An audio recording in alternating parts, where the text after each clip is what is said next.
Last night at Petco Park, the Padres open up the second half of the season with 2 home runs to beat the Giants in Game 1 of the series.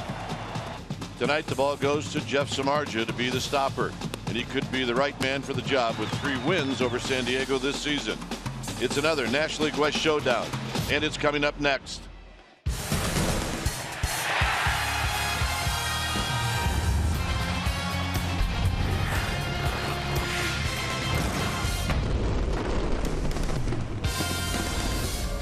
We've got another night here in Southern California as we come to you from Petco Park. This is Game 2 of this 3-game series, Giants and Padres. Hi again, everybody. I'm Dwayne Kuiper. Alongside me is John Miller. Mike Krukow will join us in Boston, and we can't wait for that. Well, the Giants lost the first game of this road trip last night. First time they've lost against the Padres. So that means it's a losing streak. So who do they send out there? The Shark, Jeff Samardzija. He's had a great history of success against this Padre team, especially in this ballpark. His lifetime earned run average at Petco Park is below 2.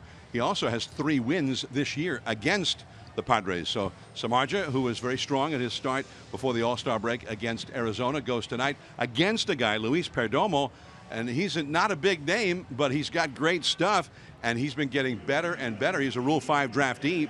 In fact, right now, they're so impressed with him, they're looking at him as a member of their rotation for their long-term plan. So he could be awfully tough tonight. Giants going to have to try and lay off that sinker that comes in about knee-high, because it probably will end up about ankle-high. So, good matchup, Samardzija against Perdomo. All right, stay tuned. We'll take you to our CSN Bay Area studios for an update, and we'll do that right after this.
area is brought to you by Jack in the Box. It's back.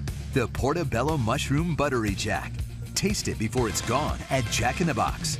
And by Toyota, the full-line automaker with the longest-lasting vehicles in America. Toyota, let's go places. Back at Petco Park on a beautiful night here in Southern California. The Padres have just taken the field, so we're just moments away from getting started. The game time weather presented by the Santa Cruz Beach Boardwalk. Get to the beach. The admission-free boardwalk is now open daily. 71 degrees. It's calm, serene. Humidity 72%. And the forecast, scattered clouds. Not here in San Diego, but somewhere. Now the batting orders, first off for the Giants, it will be Denard Span, center field, Angel Pagan, left field, Brandon Belt at first base. He got ejected for the first time in his career last night. Buster Posey catches. Brandon Crawford, who is hitting .400 in his last 14 games, and he's knocked in 19 runs in those 14 games. Jarrett Parker in for Blanco in right field, Gillespie at third, Pena at second, and Jeff Samardzija on the mound.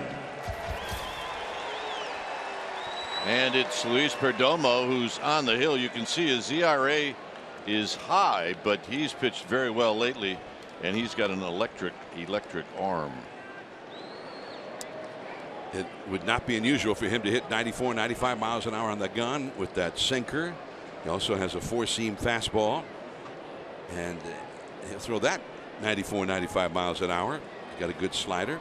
Although Bruce Bochy called it a slurve in between, and occasionally a changeup. There's a called strike to Denard Span. We are underway.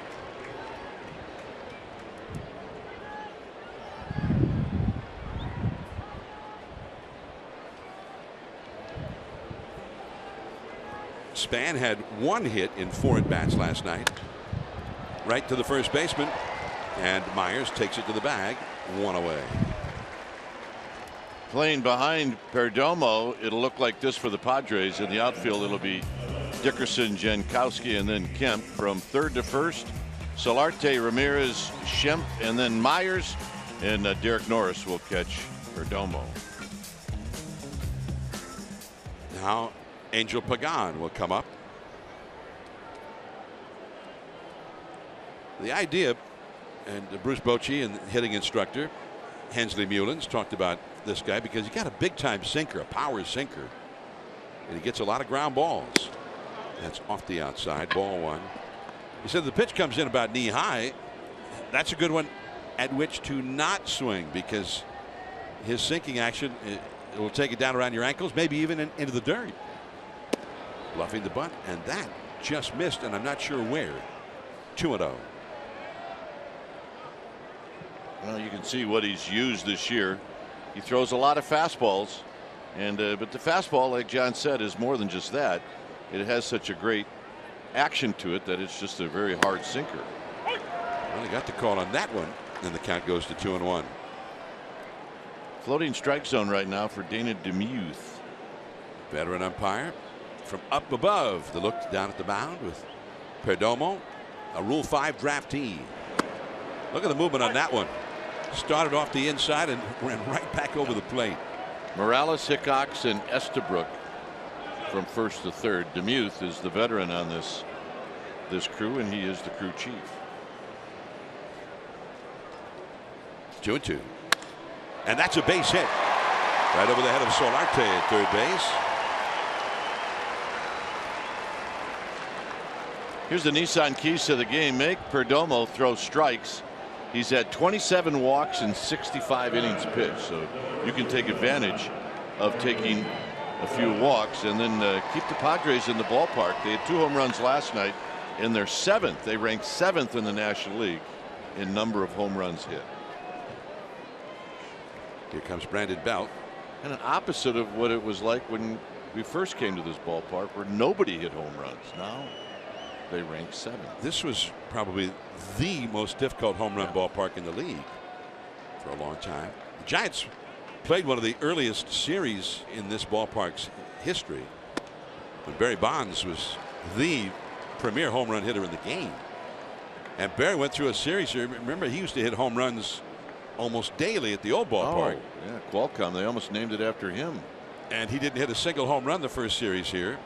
And they said, well, they were saying they wanted to build a ballpark that was Barry Bonds proof. What do you think? And he said, I think they build a ballpark that's baseball proof. Yeah, that's right. And that's too low to Brandon Belt. 1 ball and 1 strike. Meanwhile, while they were saying that, they had guys like Klesko very unhappy with balls being hit. Phil Nevin. Later on, Adrian Gonzalez ended up having to go the other way to hit a home run here. The ballpark was much bigger in those days. They brought in the fences 2 or 3 times since then. As Belt fouls one out of play. You mentioned Brandon Belt got thrown out for the first time in his career. This was the pitch that he didn't like, and really it's a culmination of a couple of at-bats before that he didn't like the call. So Belt just lost his temper, got thrown out, and it was a good thing because it got the manager out of the dugout to get some things off of his chest too. For Belt, the first time ever to be ejected from a big league game. For the manager, on the other hand, the 70th time. Of course, he's been around a little bit longer than Belt. Many of those times in this park. Bruce Bochy, the former manager of the Padres, as Belt fouls it back to the screen. 1 ball, 2 strikes. Here's our Geico quote. Bruce Bochy on last night's home plate umpire, Mike Estabrook. There were some guys who were frustrated. That's not why we lost. But Bell had a legitimate argument about some pitches. We needed to be better. We knew it. Yeah, we did.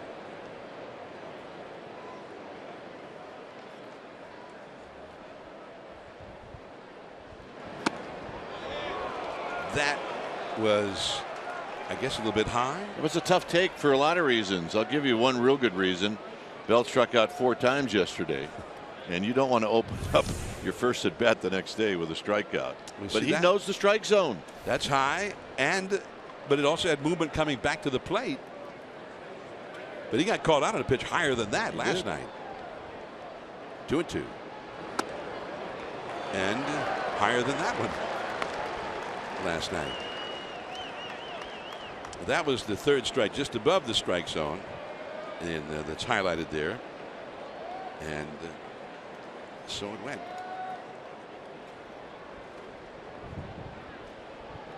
I would say, John, it's likely 3-2 that you're going to see Pagan go here. There he goes. Belt fouls one out of play off the third base side, off the facing of the upper deck, the third deck. Here's the one in which he got called out in the 6th inning last night. So that wasn't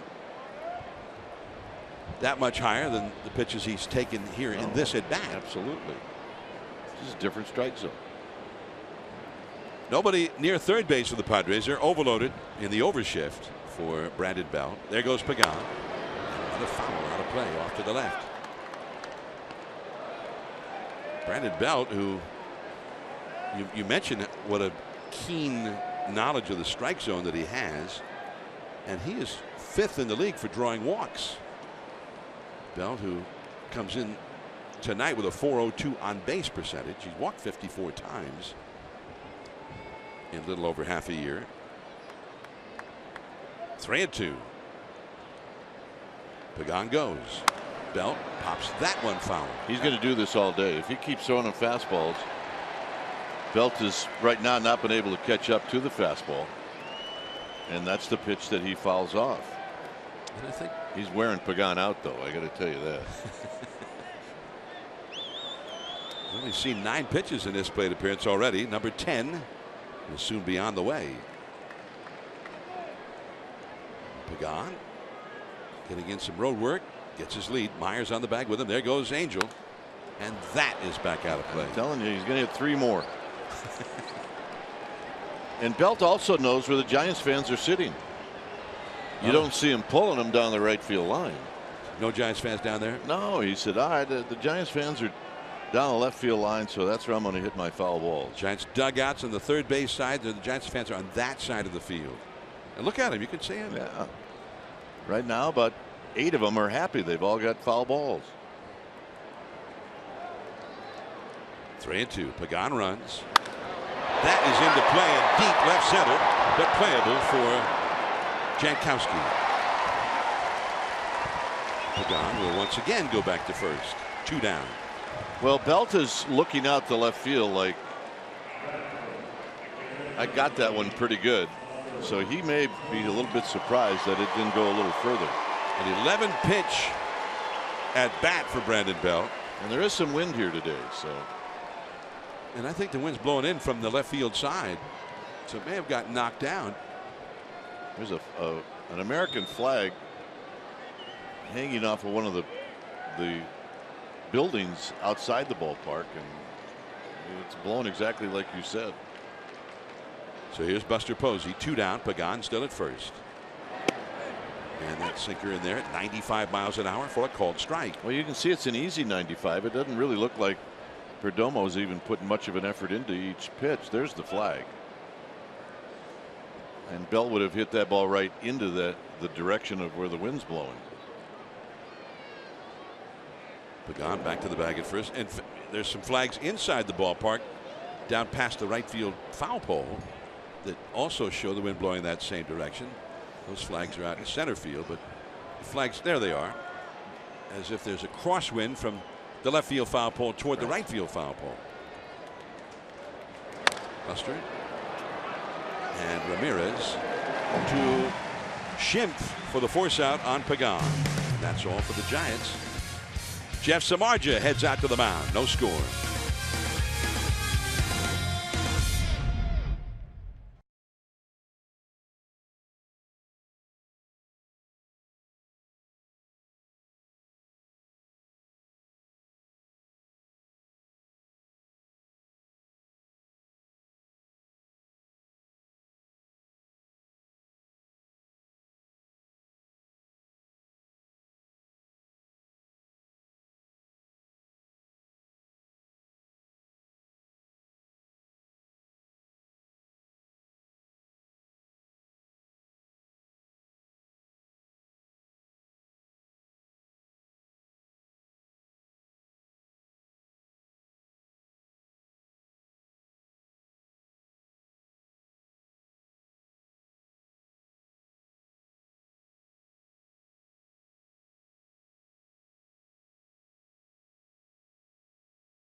Diego, here's the Padres batting order to face Samardzija.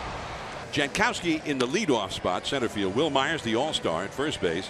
In his last 37 games, he's had 25 extra base hits and also 39 runs batted in that time. Kemp, right field. Yangervis Solarte, third base. Dickerson is in left field, a left-handed hitter. Norris, the catcher. Ryan Schimpf, the rookie second baseman, hitting 7th. Ramirez at short, and Perdomo, the pitcher, batting 9th. There you take a good look at tall, lanky, very athletic Jeff Samardzija. 9-5 is the ERA, just a shade under 4. He's had 3 starts against the Padres this year. He's 3-0, 6-1 lifetime, 2-1 here at Petco. And as far as people who have a little bit of ownage on him, not really anybody in this Padre lineup, but these Padres are dangerous. Well, they are the highest scoring team in the National League since June the 1st. It's a month and a half's time, 37 games in that time. And that's ball 1 to Jankowski. Dodgers are playing in Arizona tonight. No score there, top of the 2nd on the out-of-town scoreboard. Back to the screen. The third baseman, Connor Gillespie, playing very shallow because of the great speed of Jankowski. There you see him. He's in on the grass. Remember, Jankowski tried to bunt on Bumgarner. He did, and Bumgarner made a great play to retire him last night. That is just off the outside with a hard slider, 87 miles an hour. Well, we've seen some pitches with Perdomo on the mound and now with Samardzija on the mound, that many of which would have been called strikes last night. 3-1. And this is not a guy you really want to walk or even can afford to walk. You want to make him hit his way aboard. This is a guy where if you walk him, it could be a double. 252 batting average. But he does walk. Behind Samardzija in the outfield, it'll be Pagan, Span, and Parker. Gillespie, Crawford, Pena, and Belt from third to first. And Buster Posey will do the honors behind the dish. And all of those pitches off the outside, the pitch FX on the MLB at bat app showed them as all being off the outside. So correctly called by Dana DeMuth. Not the only one that really looked close might have been the very first one. But I don't think you're going to get a lot of corner strikes from Dana DeMuth. So here's Myers, and that's for both guys, John. Yeah, it worked the same way. And Perdomo was on the mound. That's called ball one, and I think he really would like to have gotten that one. Yeah, and you know, that may be a bit off the plate, but I will say this about Samardzija: he's not missing by a whole lot, and when you're not missing by a whole lot, sometimes you just have to trust your stuff and just get after it. Especially when you can throw 95, 96 miles an hour. Man, he jammed it big time. A two-seamer at 96 miles an hour, right on the hands, or as Vinny would say, right on the thumbs. Watch this pitch on the thumbs. I mean, that was maybe 6 inches inside, and Myers, who's very aggressive, decided that that was a pretty good pitch to swing at, and it was a bad idea. Well, maybe when he started to swing, it was a good idea, but then the movement, that was a lot of movement into the way off the inside. And he takes that slider. 2-1. Myers looking over at Glenn Hoffman, the third base coach. No movement from Jankowski, the speedy runner at first. He has 15 steals, tied with Myers for second of the club in steals. Of course, he does not play all that often, or has not up till now. We'll keep an eye on him.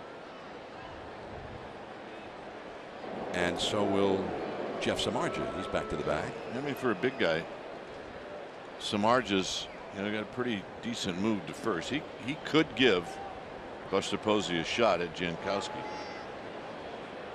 Buster's been one of the very best in baseball at throwing out would-be base stealers this year.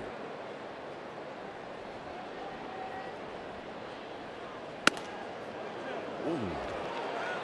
That's a very, very tight strike zone, and Samardzija was not happy with that one. That very first pitch, here's a look at this one again. The movement perhaps carried it off the inside. Well, the telltale sign there is if Buster Posey holds it for a little while, it's telling Samardzija and it's telling Bruce Bochy that, and it's also telling Dana DeMuth, I think that was a pretty good pitch.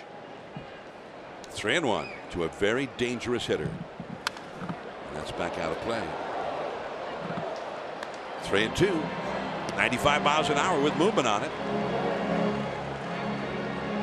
So Samardzija will try it again. The very first pitch of the sequence, that pitch on the outside around the knees, the pitch FX said strike. A perfect pitch in effect.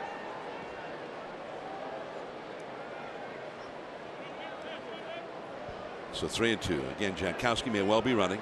We'll watch him. He goes. And it's ball 4. Threw him the slider on 3-2. And he's walked the first 2 hitters of the game. Here's our Togo's big play the Togo's way. May 19th here at this ballpark. Jeff Samardzija picked up the win. 8 innings pitched, 3 hits, 1 earned run, no walks, 8 strikeouts. He threw 105 pitches. One of his 3 wins against the Padres this year. Now, however, he's put himself in a spot where he needs to pitch well to get out of this jam. Yeah, and a key note from that game, as you mentioned, no walks in 8 innings with 8 strikeouts. He walked the first 2 hitters of the game in this one. And here's Kemp having a big RBI season. That's a called strike. Kemp hitting only .253, only a .275 on base percentage, but 16 homers and 59 runs batted in. And he got off to a very slow start. You see his career numbers against Samardzija. Although he has a home run in 13 at bats against him. Giants infield, double play depth. And he got him to chase down below the strike zone. 0-2. Keep the ball down and try to get that double play ball. We saw last night that this infield is a lot quicker than what we're used to. Kemp has grounded into 8 double plays, more than any other Padres hitter.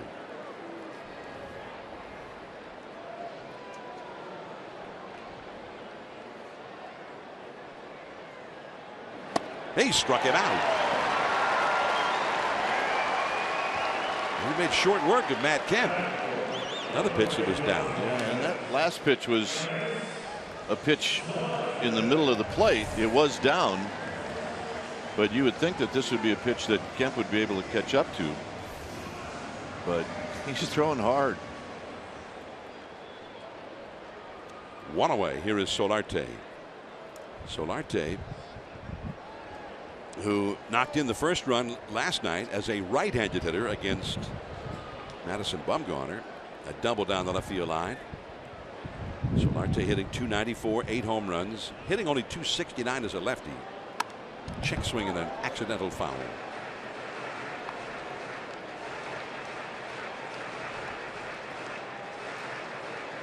Yeah, Solarte was part of Nacho Gate last night. He caught it apparently as he vaulted over the low railing. The ball in his glove. We saw it go right into the glove. And then by the time he came up, reappeared from the first row, there was nacho cheese all over the baseball and his glove. Runners going, and Buster throws it into left field. 1-0 Padres. So it's a double steal and the throwing error, which enables Jankowski to score. Well, I have to believe that Buster Posey did not have a good grip on this, because he's usually as accurate as you're going to get. So you get it out of your glove, and if you got to hurry, sometimes you just don't have it the way you want it, and that's what happened.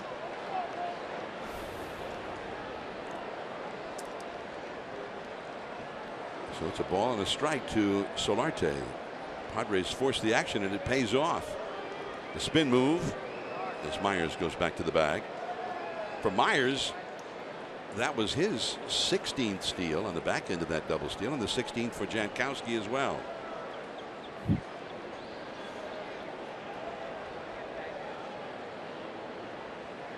So the Padres, for the second night in a row, score first. That's a bloop. That's falling in a hurry. Base hit, and Myers will score. 2-0.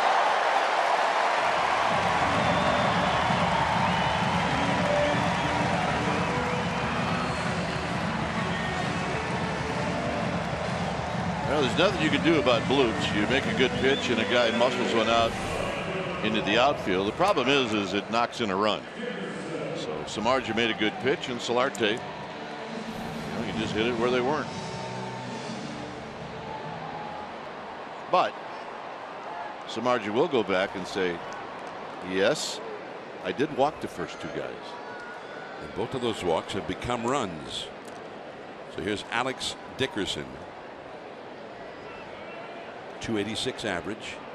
He's only had 42 major league at bats. He's hit 2 homers. 1-1 the count. Remember, it was Bumgarner last night that the first inning kind of chewed him up with a lot of pitches. And I think Bochy would be happy if that didn't happen to Samardzija. Out of the medium deep center toward right span, and back to first base goes Solarte. You also saw that at the very end, Span had an idea where the ball was going to end up, and then at the very end he had to come in about 3 steps. And I think it goes back to what we talked about. It's going to be hard to hit a ball out, at least from right center to the left field line. If you do, you got to hit it low. Belt hit one in the first half of the inning out to left center that I think he thought was going a lot deeper than it did. Ended up being an easy out. So here is Derek Norris, and that slider is off the outside. 1 ball and no strikes. Well, the Padres, they've been averaging about 5.5 runs a game since June the 1st. So the team the Giants saw back in April and May was a team that was getting shut out more than any other team, and their hitting was terrible. But Solarte, for one, is back. Kemp got it going. Myers got it going. And they have been a much more prolific offense and high-powered offense since then, since those first 2 months. That is Solarte, the runner at first. No steals, no attempts to steal so far this year for him. It's 2-1 now to Norris, who has not hit well overall. He's hitting .212 after all, but he's got power. He's got 12 home runs. Will Myers thought that his at bat in the 3rd inning of last night's game, after he fell behind 0-2 to Bumgarner, he got it 3-2 and then got a base hit. That started the rally that put them ahead to stay. He thought that was a key to the game for them. Parker, a long run. No. He was battling the sun on that one. And he was playing well off the right field line. And we talked about the wind. The wind is going to push this one away from Parker. So the closer he thinks he's going to get to it, the more the wind just pushes it down towards that sidewall. And that was a long run. He made a good effort.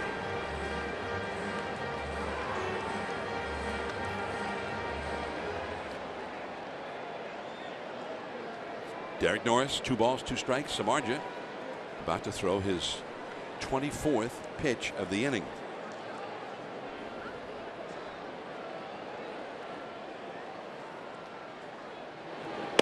And that spins back in there. Strike 3 call. That was a beauty. But the damage has been done. The Padres lead 2-0. Brandon Crawford coming up.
Area is brought to you by AAA. Get a free road trip day pack with a AAA insurance quote. Go to AAA.com/roadtrip or a AAA branch for details. Restrictions apply.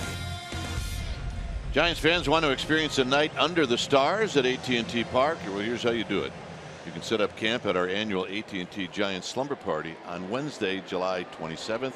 Need a special ticket? And you can visit sfgiants.com/slumber party. And if you go, part of your group will be Dave Fleming. He's going to be there with his family. So he can have a full night out with Dave. Yeah. That's what we're going to call it that from now on. Enjoy the Giants slumber party with Dave. With Dave. Dave really likes it if you come by his tent at all hours of the night and just see how he's doing. Dave, wake up. 0-1 the count to Crawford. And it's 1-1. Brandon Crawford, Jarrett Parker, and Connor Gillespie. The 5, 6, 7 spots in the Giants batting order up against Luis Perdomo, who's got a 2-0 lead with which to work.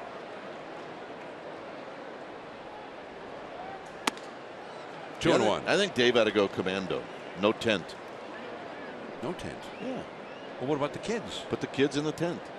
Oh, you sleep outside of it like you're guarding the tent. Have a tent, but Dave himself, yeah, just sit outside. Commando.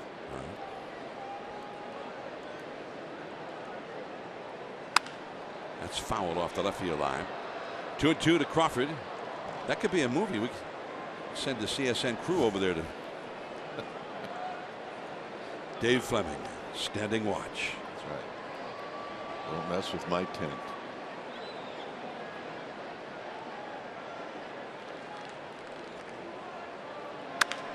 That is a base hit, and that was hit hard. Camp had to hurry over to his left to keep that one from getting right by him.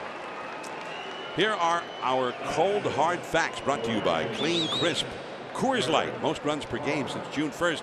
National League, the Padres. Can you believe that? 5.5. That might be a surprise to a lot of people. More than the Rockies. 5.5 runs a game, and they don't play their home games at Coors Field. The Rockies #2.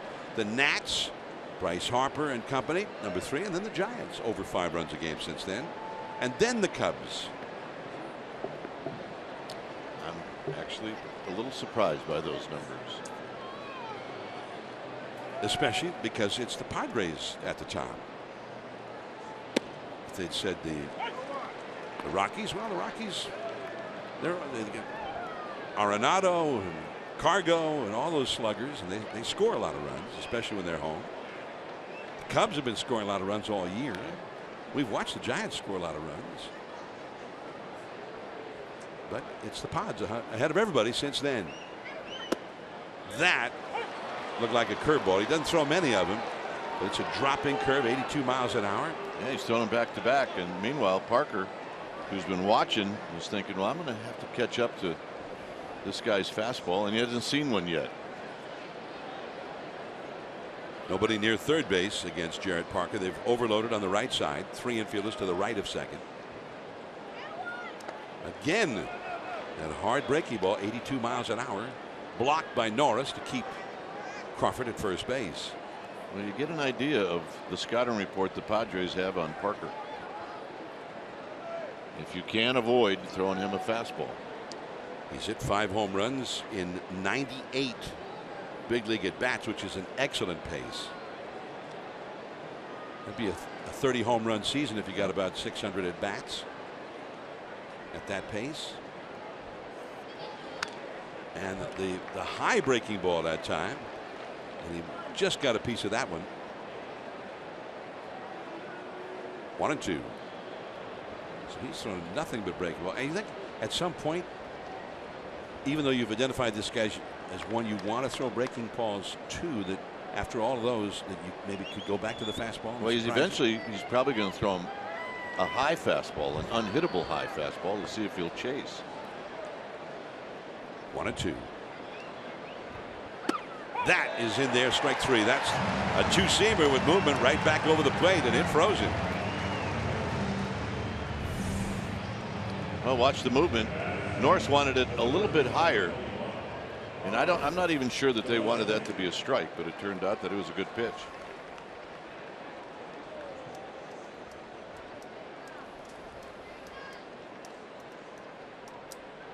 Well, it was even better than if it had been out of the strike zone, because he wasn't swinging. He was not.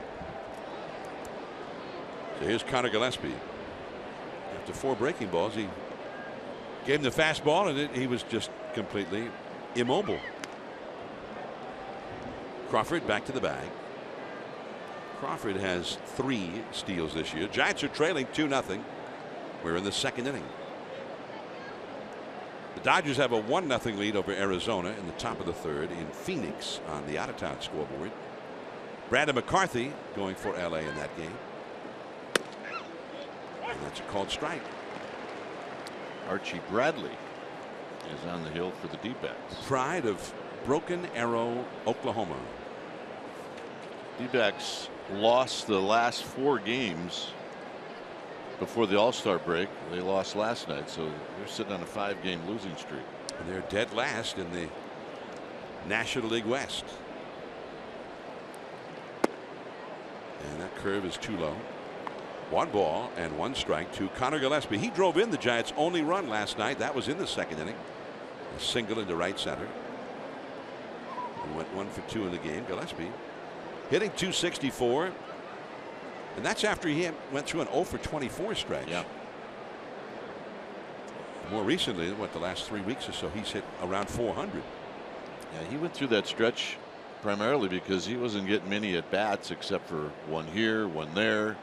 But once he started to play a little bit, he started to get that stroke back. And then it was one of the games on the trip where he had 4 hits. I think it was in Tampa.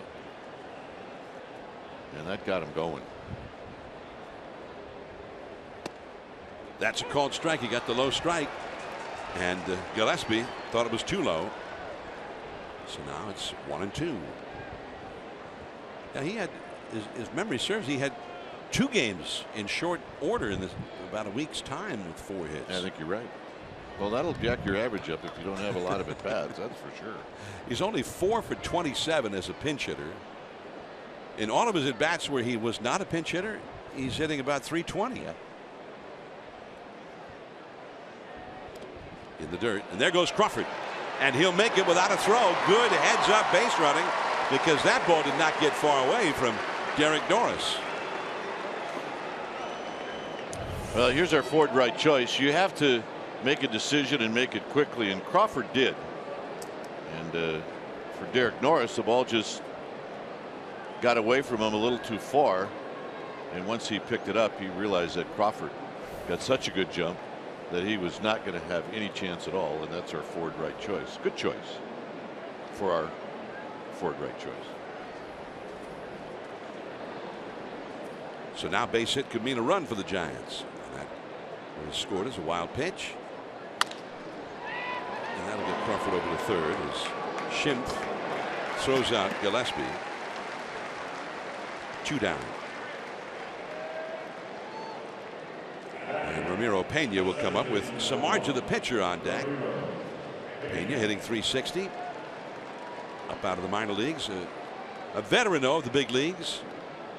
Been with the Yankees, been with the Braves. And he has been a real help to the Giants, especially in the absence of Joe Panik,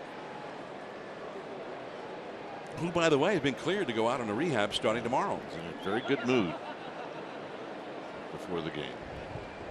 Giants trailing 2-0, 2 down, runner at third. Called a strike.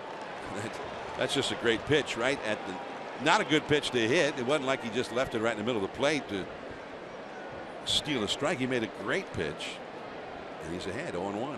And such a good pitch on the first pitch, because most hitters are not going to sit on that. High in the air, and Dickerson. And that's it for the Giants. 1 hit, 1 left. 2-0 Padres. Samardzija back to the mound.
Pizzeria is brought to you by Amici's East Coast Pizzeria. When you want the best pizza in town, Amici's delivers. There is Petco Park from outside. And that is the way to get to this ballpark, right near the gas lamp quarter. Just a great area and just filled with life on a game day especially. And that gas lamp quarter is just filled with life whether the team's in town or not. There's a called strike from Samardzija to Ryan Schimpf, S-C-H-I-M-P-F. Hitting 183. He got 4 home runs though. That was a changeup, and that was nasty. If only we were younger, John. If only we were younger, what? We could explore the gas lamp into the wee hours of the morning. Yeah. I've heard there's lots of things to do over there. But now, midnight hits very quickly. I hear there's a lot of things to do over there, especially starting around midnight. I say midnight. That's after a night game. During the off season, 9:30, 10 o'clock. Of course, we're not here. 0-2, and that's too high. There it is. The historic heart of the city, as the sign says, the gas lamp quarter. That's just what, about a block away from the front door of the Giants Hotel. Very entertaining. Go over there. A lot of excellent restaurants. Pop-up foul. A lot of restaurants where you can sit outside and people watch. Enjoy the weather. And if you do that yesterday, today, and tomorrow, then the people you're going to see are all wearing orange. And there's the park in the park. Part of Petco Park. That ball is hit well. Deep left center. Still going. Gone! An opposite field home run for Schimpf.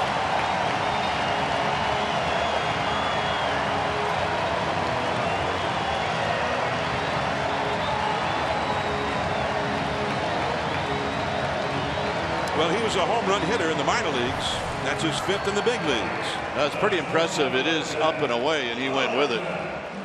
And then he got some backspin on it, and the ball just kept going. And I do believe that area there, that big scoreboard, probably blocks the wind, and it carried right out. We haven't seen a left-handed hitter do that against the Giants since Adrian Gonzalez played here. That is a fact. Wasn't a wall scraper either. And that's a base hit for Ramirez. 3-0 Padres in the second inning. Nobody out, a runner aboard. You get a look at the layout. That scoreboard is huge. It's the new high-def scoreboard right next to the Western Metal Supply Company building, which is a relic that's been sitting in that spot since the 19th century. And they said, well, let's keep that part of the history and as part of the whole scene here in the ballpark. Oh, it's a great spot. The Atlanta Braves used to have the best scoreboard. This is now the best. Here is Perdomo showing bunt. And bunts it foul.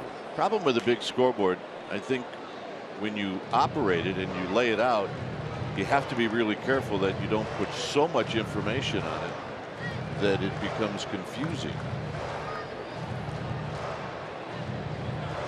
They don't have to worry about the line score because that's all way below it. So they can use that for any number of things, and you can see that's exactly what they do.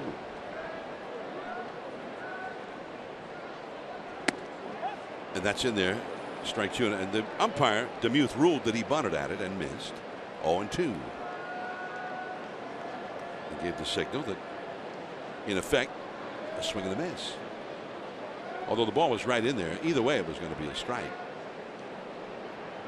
Well, the StatCast of the MLB app says Schimpf's home run 361 feet, 99 miles an hour off the bat. That's bunted foul, strike 3.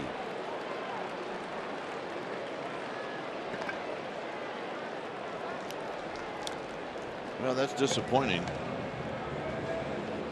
And I don't think there's any doubt that young Luis Perdomo at some point in the next 3 or 4 days is going to be practicing his bunting. Hey, Larry's here.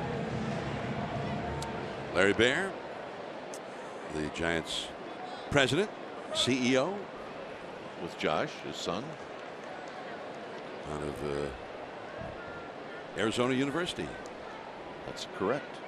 1 out. Ramirez back to first as the leadoff man Jankowski comes up. Belt on the bag with Ramirez, as you see there. Padres with a run home in the inning and leading 3-0. 99 miles an hour is not a very hard hit ball, by the way, to be a home run. Very rare to see a guy hit a homer and it leaves the bat at less than 100 miles an hour. And a little backspin helps it every time. That ball was thrown, according to the Pitch FX on the MLB app, it's thrown 94 miles an hour and it was right on the outside corner. It's almost like Samar just applied the power for him.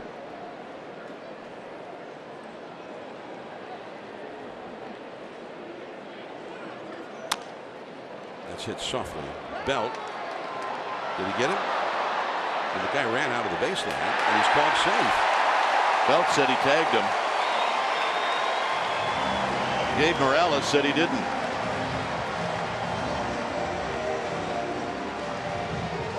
And now you just have to have a good look at whether he tagged him or not. And that's probably not going to give you a good look unless he hit him on his shoe. And that's not going to tell you.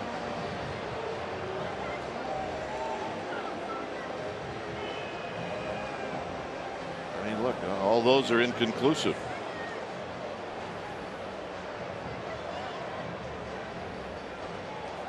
It's so hard to tell when you're trying to find a replay that will show him actually touch the runner on the shoe. I mean, Bruce Bochy is going to have him take a look at it. In this case, I think Bochy just saying, well, he says he tagged him. Let's take his word for it, because he doesn't have access to the videos. Sean Dunston and Chad Chop are the ones down there in the video room in the clubhouse looking at it. Now, the umpires in New York will also have access to the Padres telecast, and maybe they have a different angle that might be a little more conclusive. Yeah, this replay review is presented by Xfinity. And we're looking at the scoreboard. They showed something that might have indicated that he got him on the left foot. I mean, the scoreboard here is so big. And,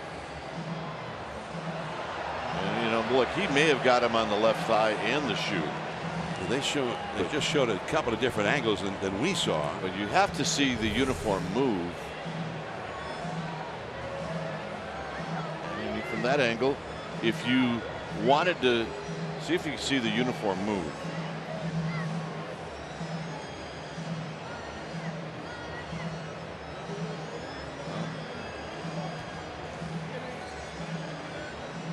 Well, they're taking the headphones off. And they got him. Out is the ruling from New York. There must have been an angle from the Padres telecast. Absolutely. I don't see anything that looked ultimately that conclusive from our angles. And a really good call by Sean Dunston and Chad Schott, because that was as quick a call as we've seen. Now here, did he get him right there? Well, maybe look at I think you can see a little crease in the pant leg there. Yep. Right there. Oh yeah, I knew he had him. Yep. Will Myers into right center, and there's Denard Span, and the inning is over. It'll be Samardzija, then the top of the order. Span and Pagan. The Giants are down 3-0.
Jeff Samardzija leads off. The Giants are down 3-0. Dwayne, take it, baby. 0-1 to Samardzija, who's 6 for 40 on this season. 40 at bats for Samardzija, with Span to follow and then Pagan. 2 hits for the Giants, and Samardzija takes down low. Samardzija won batting practice today. That includes all the regular hitters too. He put on a show. He does not have a home run this year. He does have 7 runs batted in. 6 hits, 3 doubles also. Yeah, he's got 7 runs batted in.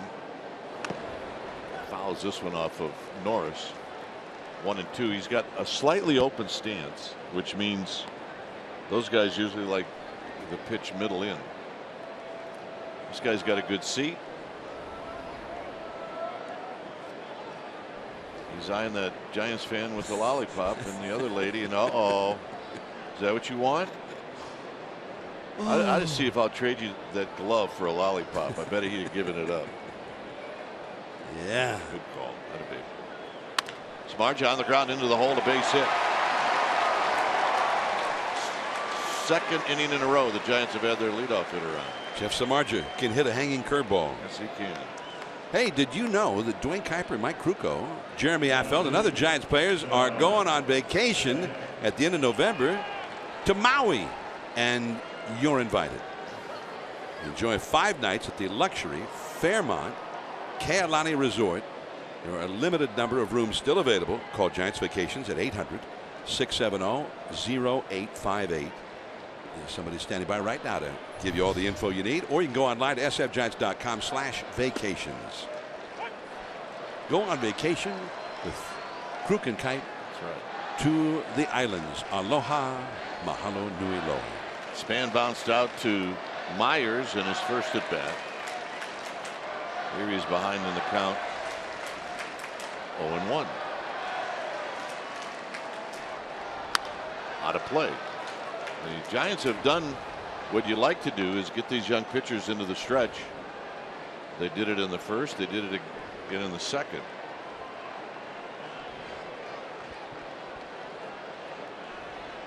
Dad's got his hands full. I'm not sure how much of the game he's actually going to be able to watch. And you bring that bag and you fill it up with as much fun for that child as you can. 0-2 to Span. 1 and 2. I always thought at that age, yeah, well, thank you. 2 gamer babes from San Francisco. I always thought at that age, you got about a 3-inning window. 1 and 2. Foul. Now it stays the same. There was a time, for various reasons, where I brought my 2 young daughters to the ballpark with me to broadcast the game, and they set up in the back of the booth. I brought coloring books, books of all shapes and sizes, pillows, blankets. Food's good for a couple innings. Yeah, a lot of kids kind of food, and the younger one about the 4th inning would just go to sleep. Span hits one into center field, but Jankowski has got lots of room. Greater coverage of baseball is brought to you by T-Mobile. Last night we talked about the nacho ball.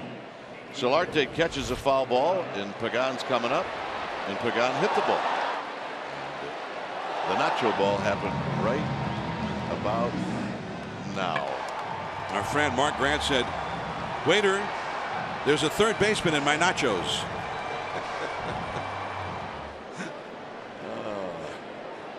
And the reason I really felt like he probably did catch it is the area was surrounded by Giants fans, and none of them raised their hands and said, "Oh no, he missed it." Nobody called him out. Pagan with a base hit in the first. He had a line drive to left field. Giants trying to do something. They trailed by 3.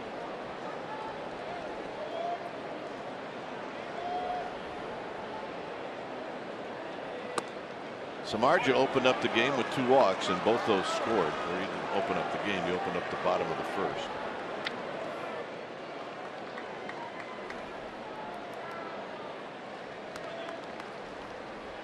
Belt on deck.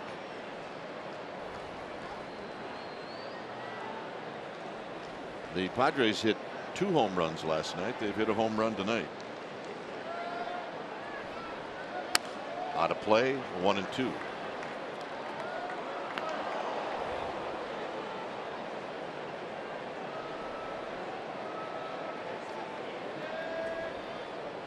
The next pitch for Perdomo will be number 50. So they've worked him hard these first 3 innings. And by Mike Kruko's gauge, you'd like to have 45 after 3.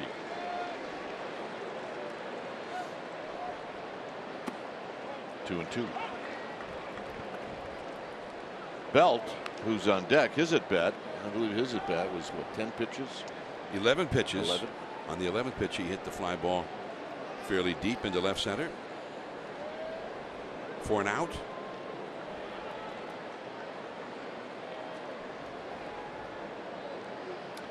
And the 2-2. Hit high and deep to right. Kemp back. It is out of here. And the Giants, just like that, are back in it. It's 3-2. And that for Pagan is his 5th of the year.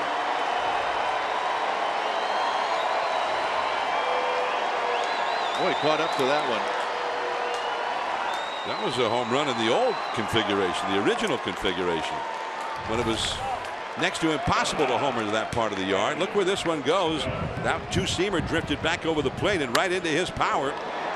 And it crosses that blue wall and back into the permanent seats, and that's where you used to have to hit it.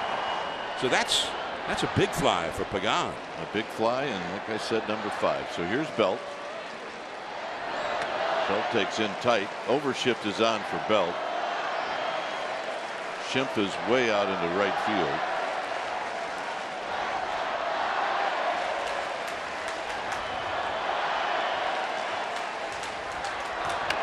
Belt rolls it foul right into the Padre dugout. The "Let's Go Giants" chant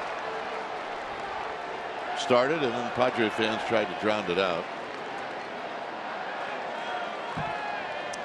The Pitch FX or the StatCast on the MLB app says 411 feet for that home run. And a line drive right at Ramirez, who was part of the shift, but actually playing right at his normal spot. So Belt does everything right, but gets nothing for it. And here's Buster Posey. Seems to me Pagan hit a couple of homers here last September. Somehow this park seems to bring out the best in Angel Pagan. Left his bat at 105 miles an hour. Yeah, that was a good one.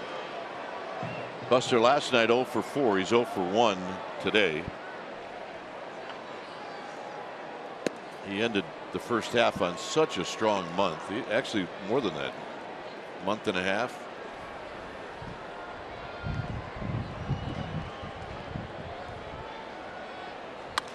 Drives one down the right field line, foul and out of play.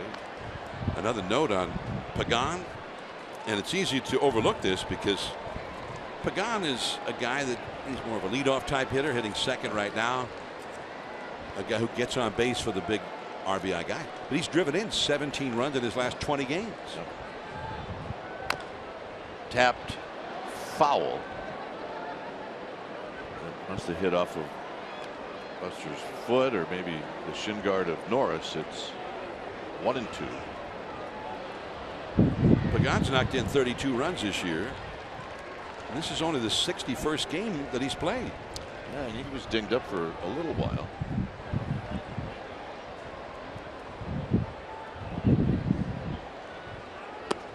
Outside, 2-2 to Buster Posey.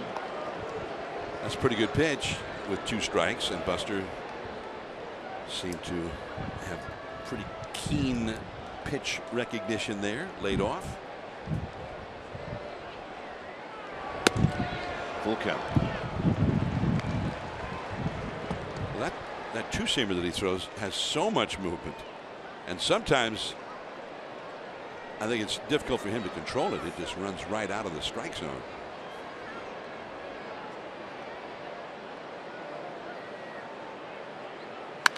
And Buster Posey slams one into left field. That's another hard hit ball here in the third. And that's going to bring Crawford up. Well, there have been several hard hit balls in this inning by the Giants. Darren Balsley, the longtime pitching coach for the Padres, is going to go out to chat with Perdomo. The inning started on a base hit by Samardzija with a single. He hit that ball at 101 miles an hour. The 105-mile-an-hour off the bat home run by Pagan. And Buster Posey just hit that single at 103 miles an hour. So in baseball, there are so many different stats now, more than we ever used to have. And we've always had a lot in baseball, but one of them is the stat for hard hit balls. And they kind of define that as if you hit it 100 miles an hour or above, that's defined as a hard hit ball. And generally speaking, if you hit a ball at 100 miles an hour, those kind of hard hit balls, you're going to hit 400, 500 or better. So the Giants have had 3 of those kind of hard hit balls in this one inning. And Crawford had one in the second when he led off with a base hit. So Posey at first. And Crawford smashes this one, but it's right at Jankowski. And that's going to end the inning. So 3 hits in the inning for the Giants. A lot of balls hit hard, but this one went over the wall to make it 3-2, and it's bye-bye baby. 3-2 Padres.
Bay Area is brought to you by Heffernan Insurance Brokers. Insurance and financial services for you and your business. Visit hefins.com.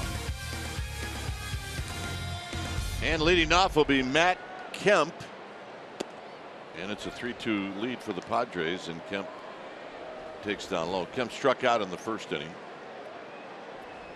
Samardzija, the next pitch will be number 40.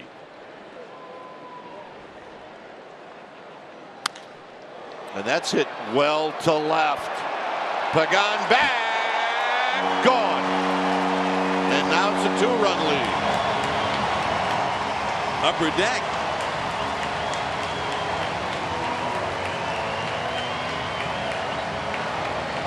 Wow. Well, we saw him get blown away on Samardzija fastballs the first time. It was almost like he was sitting on anything but a fastball there. And Samardzija may have wanted to steal a strike with that one. Little breaky ball right out over the heart of the plate, but it was as if Kemp said, yeah, that's just what I want. Right in the middle of the strike zone. Here's Solarte.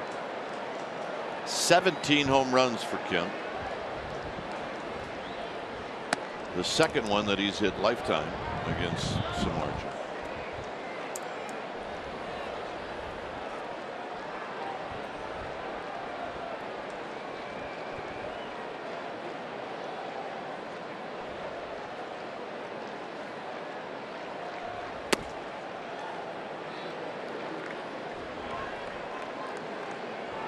So it's 2-0 to Solarte, who hit a little bloop single in the first inning.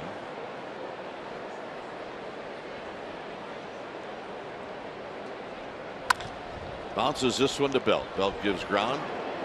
Goes to Samardzija, who's pretty good at receiving. And that's out number one. It would have been a touchdown. Or maybe an interception. Yeah, he had a little skip at the very end. Like he's done that before.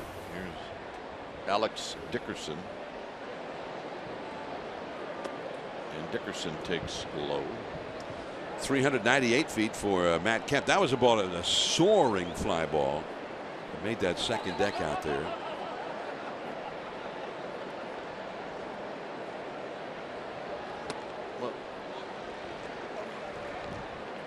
John will head over to the radio side, the KNBR side. Dave will be in for innings 4, 5, and 6. John will be back in the 7th.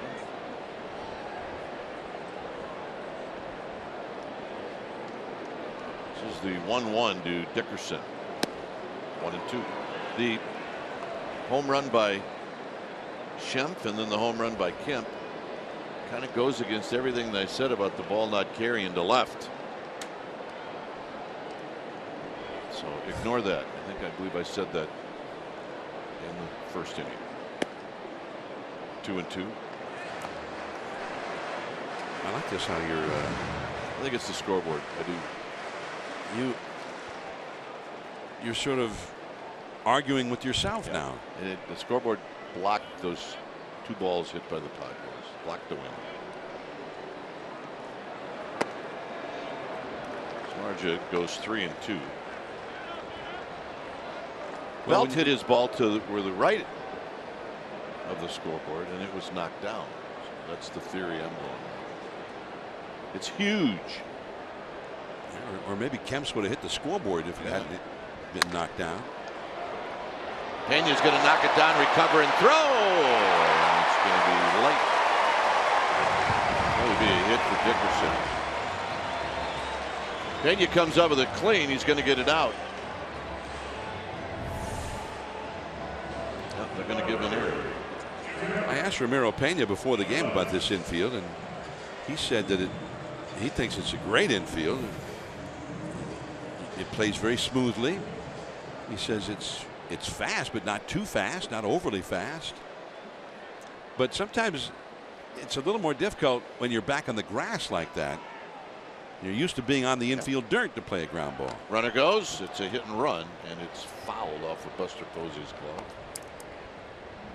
Yeah, it's always odd when you're playing a little bit out of position, and when you go out on the grass, you're out of position. But I don't think that one ever hit the grass. I think its last bounce was on the infield dirt. I mean, now you'll see infielders actually take ground balls before the game when they're out on the grass. Because they find themselves out there all the time. Yeah, it's a regular part of the job. This is popped up. It's going to be Crawford, who at the last second probably saw Pena out of the corner of his eye and makes the catch. Nice play.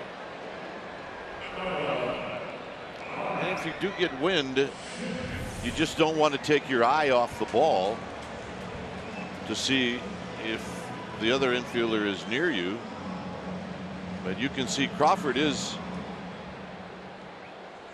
yelling for it, but so's Pena. You also see how far Crawford went from where he started to where he finally caught the ball, which made it look like the wind blew that ball several feet away. Schempf takes a pitch down low. Crawford calling in English. Pena calling in Spanish. I got it. I got it. Yo lo tengo. Yo lo tengo.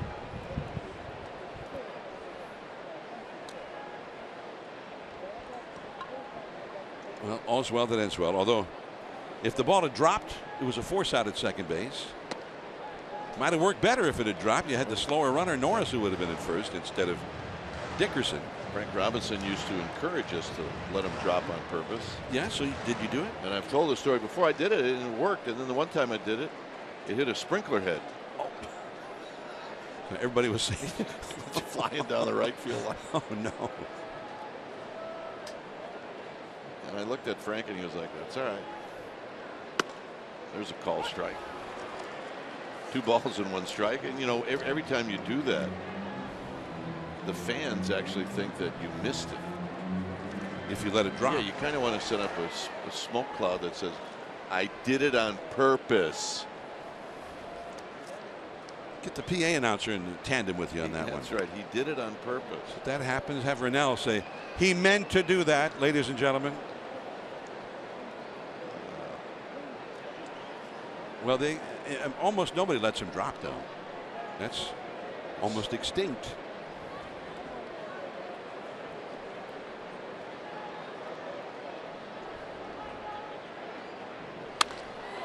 Hit high and deep into right center field. Parker back off the bottom of the wall. Coming in to score is Dickerson. Shemp to third. Now they're saying that it went off the top of the wall.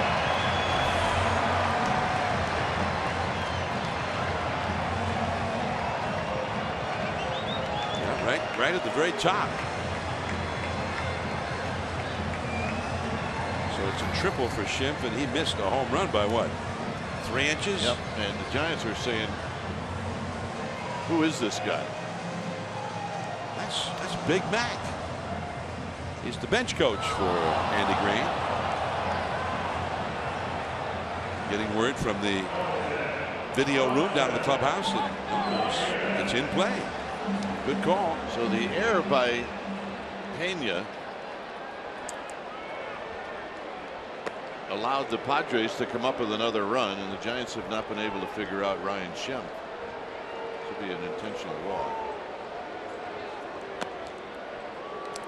Well, that's the big part of the yard, out right center. That's always in the past been a graveyard. Well, Parker went after it like he thought it was gone. They did move the fences in out there in right center. Probably from the original configuration, they moved them in maybe 15, 18 feet from what it used to be. That was very similar to that part of this yard to the 421 spot in deep right center at AT&T Park. A graveyard for home run hitters. Well, it's trouble again for Samardzija. He's given up a lot of long balls, getting a lot of hard hit, deep fly balls. Well, 1 home run this inning, another one that very well could have been. And here's Perdomo. And he hits a little jam shot out to Crawford, and that's going to end the inning. Dave Fleming will be in. We'll see John back here in the 7th. 2 runs for the Padres. It's 5-2.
Together building a better California. Padres get those 2 runs back. It's 5-2. Dave Fleming joins us as Jared Parker's going to lead things off. Giants hit 5 balls hard off of Perdomo in the 3rd inning. We'll see if Parker can keep that going along with Gillespie, Pena, and Samardzija. This is the bottom of the Giants lineup, but over the course of the last month, the bottom of the lineup has done a lot of damage. It's 2-0. Well, and what you referenced there, the hard hit balls off of Perdomo, second time through, has been a whole lot different against him, so maybe that'll continue. Giants have made a couple of errors that have cost him runs. Parker struck out looking in the 2nd. 3-0. He saw nothing but curveballs with the exception of the last pitch in the 2nd inning. That was a called strike to end the at bat. And an easy 91 to make it 3-1. So now if you're Parker, you look for that same pitch again. You don't get it, you take it.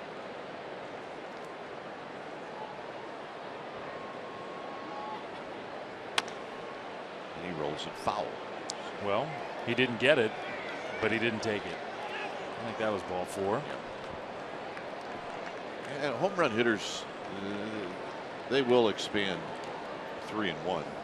When you're 3 runs down, you'd love to have that leadoff hitter on.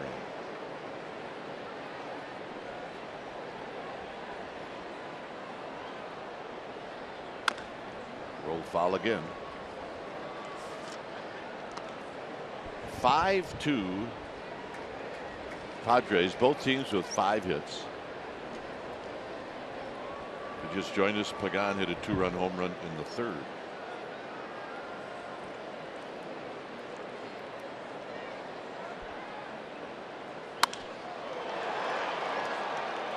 Jankowski will put it away. So Perdomo comes back after falling behind 3-0. And here's Gillespie. Gillespie bounced out to 2nd in the 2nd. I made this big point in the 1st inning after Belt hit his ball that this was going to be a hard night to hit a ball out to left field. And then I had to apologize after Shemp and Kemp went deep to left field. Well, Belt kind of fooled me too. I mean, the swing, the contact, the sound, and then it died short of the track. Center field, Jankowski. Giants are hitting their balls to the wrong place. 2 outs. Here's Pena.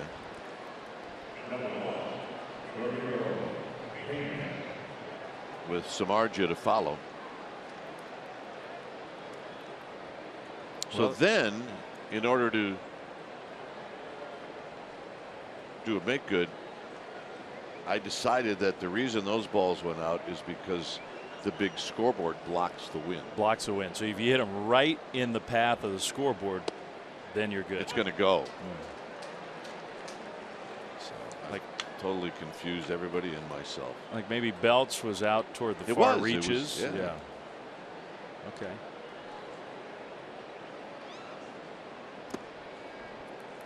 One ball and 1 strike. Or do what he did. Hit it to right. Just hit it over the wall. Smoke one to right. Crush it to right.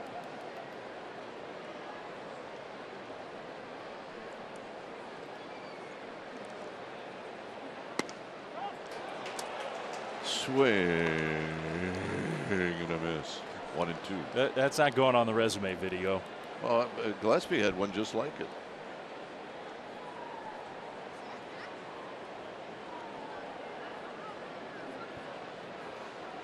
Samardzija watching, hoping to hit. And Pena just got a piece. So far, very entertaining, I got to tell you. And he, I mean, just got a piece. The location of where this ball was really caused Pena to fall down. That was not a Reggie Jackson swing.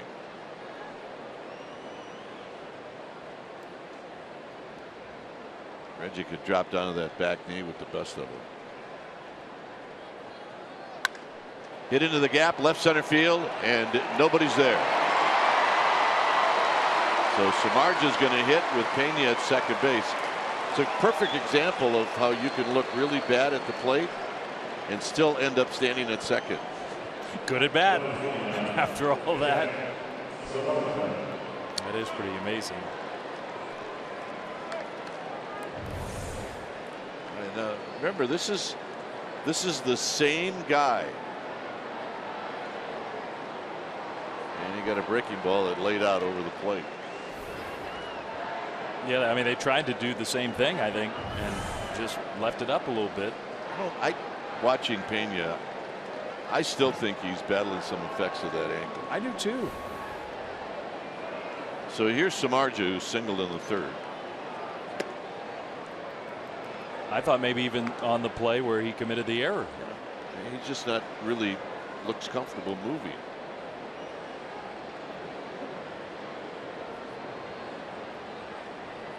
The pitch to Samardzija is low.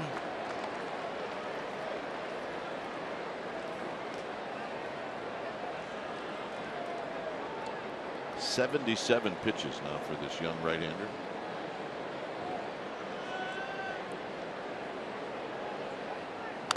That foul. So Samardzija was going to jump on a good 2-0 pitch. He got it, and then he just fouled it.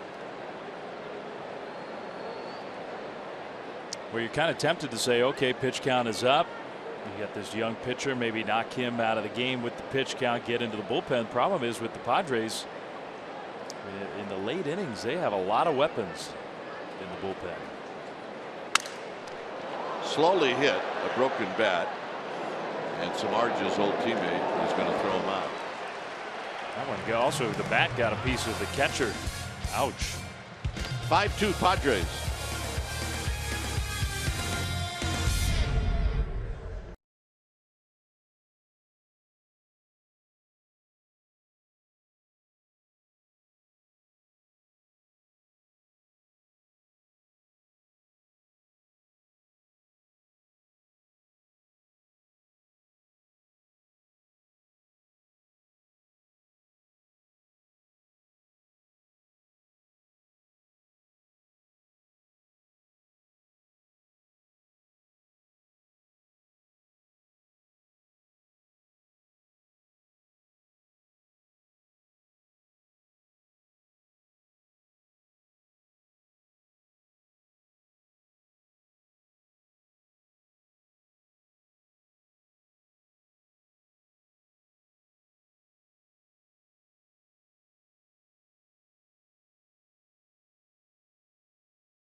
Mike Krukow pitched in the All-Star game at the Astrodome. He entered in the top of the ninth. Retired Cal Ripken Jr., Jesse Barfield, and Frank White. He retired those guys in order. And it was a beautiful day for Mike Krukow. Wait 10 years to do this. I know. I see you, Mike. You saw his son Jarek next to him when he was signing the baseballs. And he said it. He waited 10 years for that, and it's certainly one of the things that he'll never forget is this season he won 20 games. Cook, if you're watching, you haven't changed a bit. You look exactly the same. Whoa. Sure. Yep. Here's Jankowski. I bet you he's watching. Oh, of course he is. And you see him and it looks like his son Chase. Yep. Jankowski walked and scored. Swing. You ain't gonna miss. Nothing in 2. It was a little bit cruel that of all places where Mike was going to pitch in the All-Star game for the only time in his career, it was the Astrodome. It wasn't at the top of his list.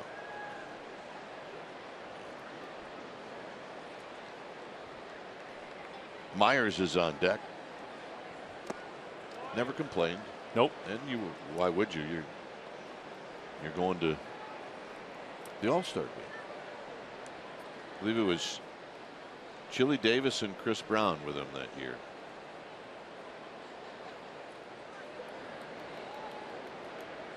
The 1-2. Ball back. These guys got the spirit. What does it say? Drunk 1 and drunk 2? Yeah. Just so everybody around him knows. I have to tell you, I've never ever seen a T-shirt like that. No. Probably for a reason. I wonder who chooses between 1 and 2, or do you just flip-flop T-shirts? Maybe you flip-flop them as the night goes on. Really confuse everybody. I thought you were 1. How much have you had? Well, you need to wear this one then.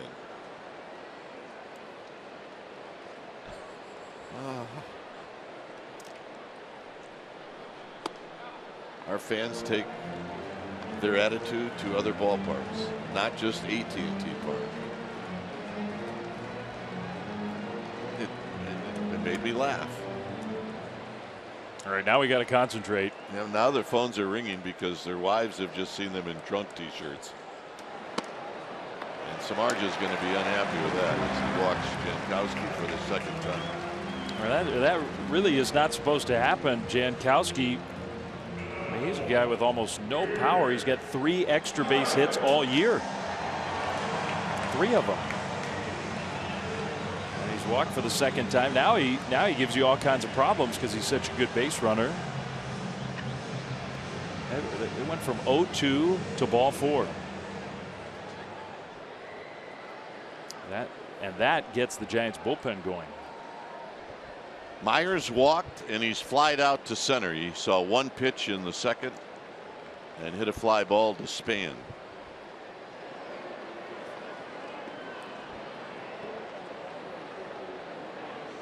Suarez now getting loose.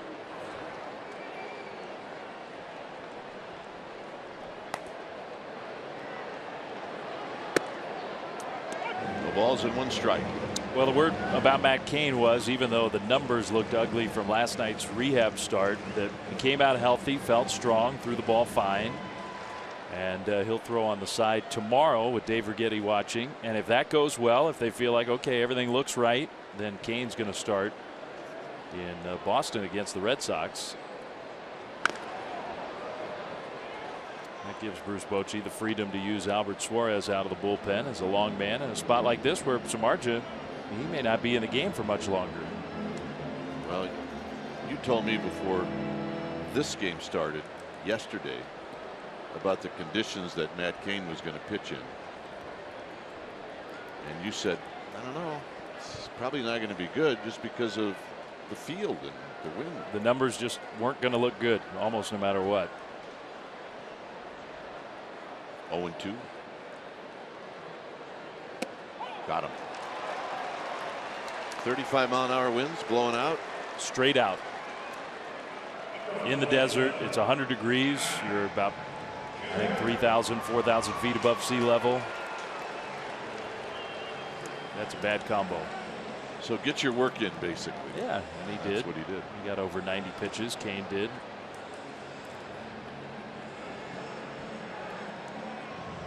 Kemp struck out in the first. Samardzija really pitched him tough. And then he left a breaking ball out over the middle of the plate, and he hit one a long way to left. This was how you get both cheeks into one.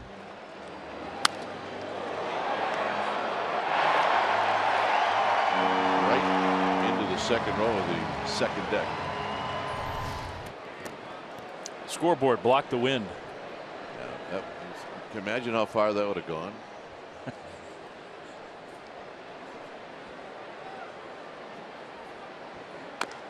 Fouled off his foot. Yep. Agitated that he got dinged. It's 0-2. That's on this the radar gun here at the park. That was at 97. And that's why you just wonder how Samardzija gets hit sometimes.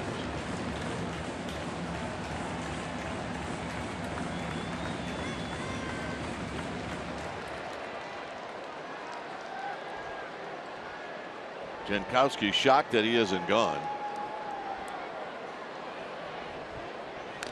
And Kemp just stays alive. That's the pitch that Kemp struck out on in the first. Padres are an aggressive base running team. They like to steal. When Jankowski's out there, he's usually going. So I'm with you. He's been good at it in this series. Padres had a double steal in the first inning. Big play.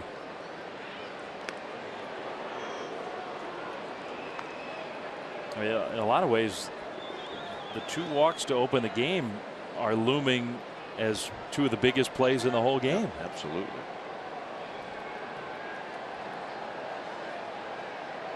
Oh, 0-2 to Kemp.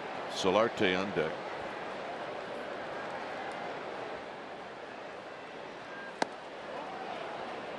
Kemp started, but he held up. Still 1-0 in that Dodger game. D-backs are hitting in the bottom of the 6th inning. Dodgers are leading. Brandon McCarthy has come off the DL and has just been fabulous. And he's pitching against his former team. Runner goes.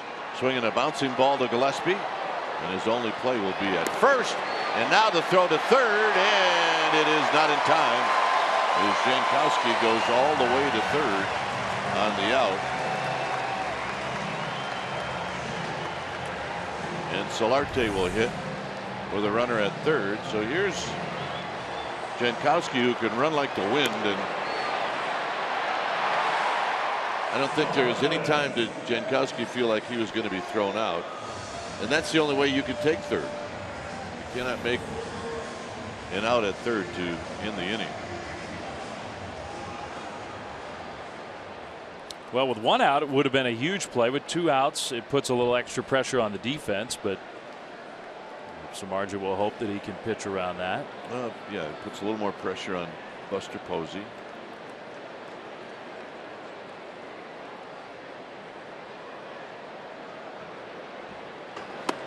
First pitch, belt high strike, and it's 0-1. Let me tell you one thing. This guy is not a superstar, Solarte, but when we saw the Padres early in the year and he was hurt and not playing, they are a different offensive team with him in the middle of the order. He's a good hitter and a switch hitter.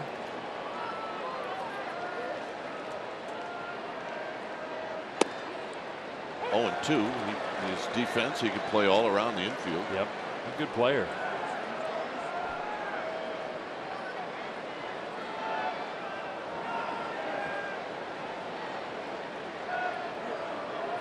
Samardzija trying to get off the field with the Giants trailing by 3. Very close. 1-2. And the next pitch will be number 79. We'll see Chase Headley in New York for the Yankees. They traded Headley to the Yankees essentially for this guy, and he's played better than Headley. Yeah.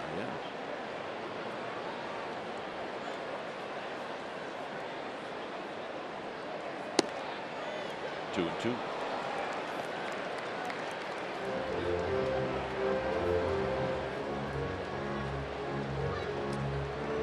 a chance to visit with the Giants vacation folks today with Bruce Bochy and George Contos. How'd that go?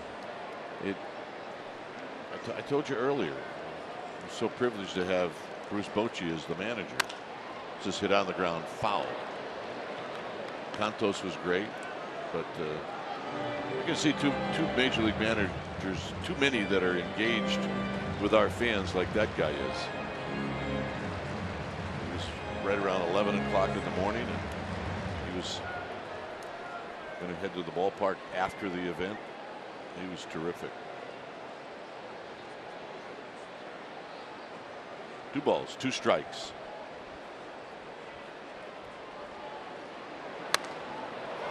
Belt over by the seats, and Belt about a foot shy, and the wind blew that one right out.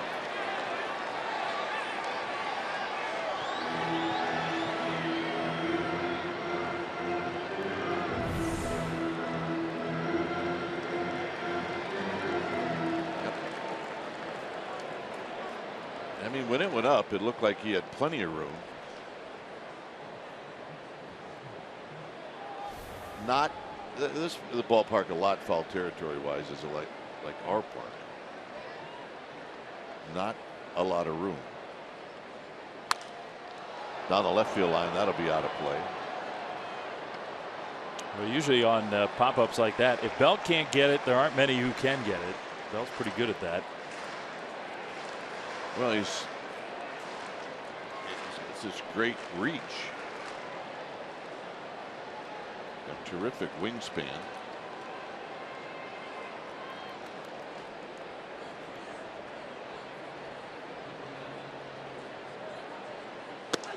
And tight. So that's 95, chasing Solarte off the plate. It's kind of been a theme here. I mean, it was for Jankowski. He was the runner at third. It was 0-2 to him, and Samardzija couldn't quite put him away. It was 0-2 to this guy, Solarte. And it's why he's got 83 pitches in the 4th inning. Belt says, I got this one, and that'll end the inning. So the leadoff walk does not hurt Jeff Samardzija. When we come back, Dave Fleming will do the play-by-play.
On CSN, Catherine Siebert will win in Acura MDX if a Giants player hits a grand slam this inning. Go to Acura NorCalDealers.com for more information on how to enter.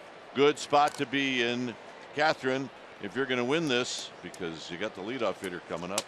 And Dave Fleming's going to tell you about it. Set the table, then the big hitters come up. Grand slam. There's your Acura. Right? Yep. And then we'll see if we can get a ride. Span. Well, see, he's really thinking about setting the table, but he takes that slider for a called strike. This is a big inning because you got the top of the order. You got Perdermo with 80 pitches. And this is the inning where you got to try to get back into this game. Yep. Third time you're seeing the 23-year-old. 1 to Span, and he hits one hard up the middle, base hit. Good start. A guy who swung the bat best of all the Giants, Angel Pagan, coming up. The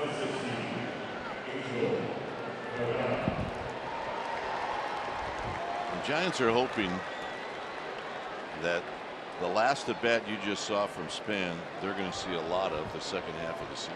Well, I said it last night. I'll say it again. Everything went so well for the Giants. Best record in the big leagues before the All-Star break. If you're looking for a place where they can really improve, I mean, that you might start with Denard Span. Yeah, just be Denard Span. He can be a lot better and has been throughout his career. That's ball 1, and it gets away. Span will take second. Kind of awkwardly went into the bag, but he's okay. It's not like the Giants are really looking to play little ball here, but they've still got a long way to go. It's the 5th inning. That helps you get at least one on the board. And this is an at bat now where you don't give up this at bat to try to get Span to third. No. If you make an out and you get him to third, well, then it's a productive out.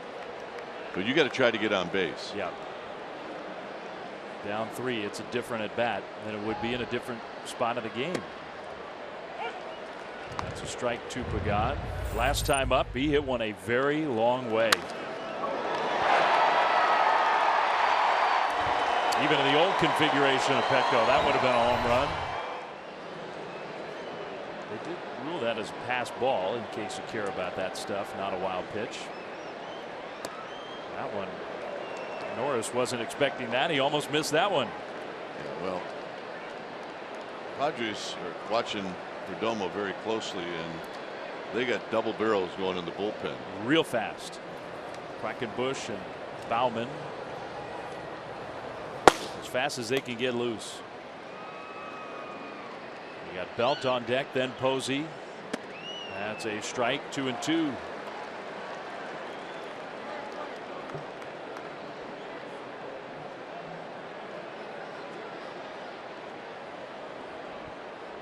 So it just feels like a very big spot in this game.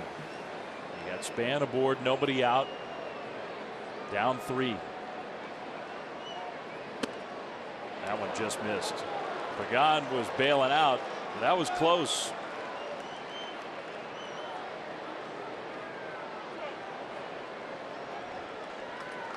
Hey, look, Padres manager is going to try to get Perdomo a decision, but he may not.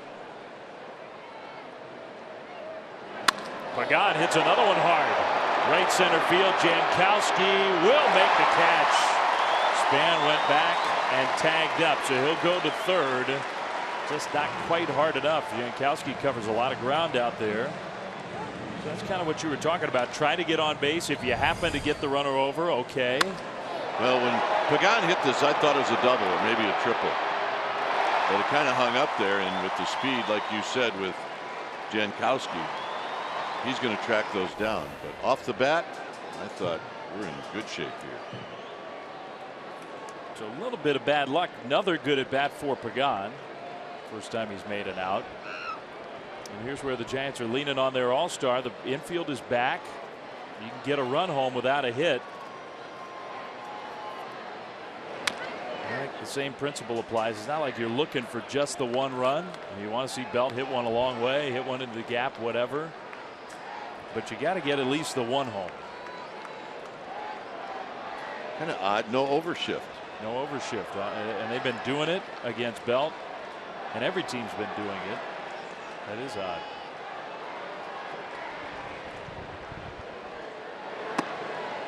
A little bit high. A lot of movement on that two-seamer.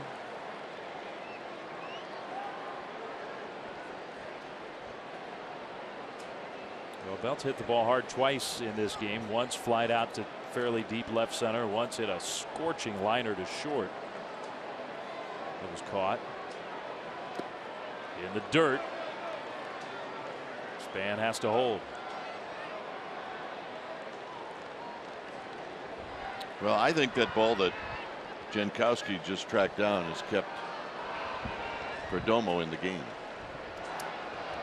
Number 2. And a hit by Belt here, maybe a sac fly. He stays in the game. A hit, I think he's coming out. I think a hit would make it tough to keep him out there. 2-1. That's high, ball 3. Well, here you go. You got a good hitter's count. You can zero in. You've seen a lot of pitches. Belt saw 11 in his first at bat alone. He should have a pretty good read on the stuff of Perdomo. And a chance, if this young pitcher makes a mistake, to do some damage. 3-1. Foul ball. Pretty good pitch. Yeah, he had that thing look like it was tailing away from Belt, and he just got a piece off the end of the bat. And it's a kind of fastball that maybe looks like it's coming right down the middle, out over the plate, and it's got so much movement to it. That was not a real fat pitch by the time it got to Belt. 3-2.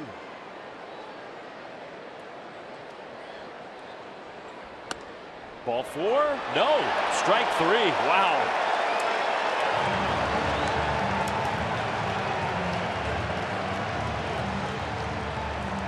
That is huge. 2 down. Belt strikes out. And he can't believe it. And it wasn't even Mike Estabrook who called him out. It was Dana Demuth. And that was borderline. Derek Norris, watch his glove. Here, let me keep bringing it in. We got the call. With 2 outs, now it's going to take a hit. Ball 1 inside.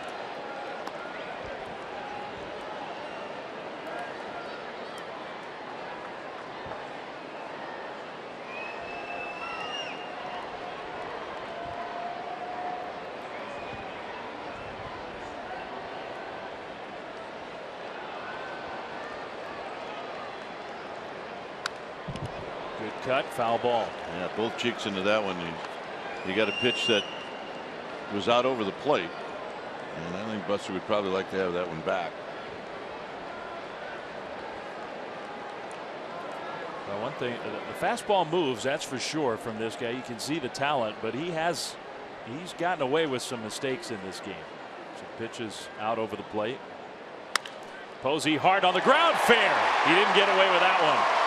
Span will score. Buster's going to dig for second. That feels very, very big. A double knocks in a run. It's 5-3. I'm watching Andy Green as he's just kind of walking around the dugout, trying to figure out, what am I going to do? I want to get this kid a win, but here he comes.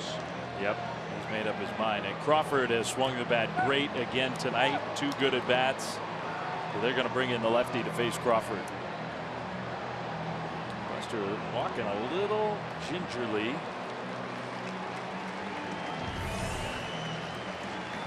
See the reaction by Perdomo. Oh! When it's time for a change, things speedy. Oil change and auto service. Your oil change tune-up and smog experts. We'll be back.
Padres, and Buddy Bauman is the new pitcher. I was looking at the stats to see how he's done this year, and this is his debut, and that's what he's done in the minor leagues.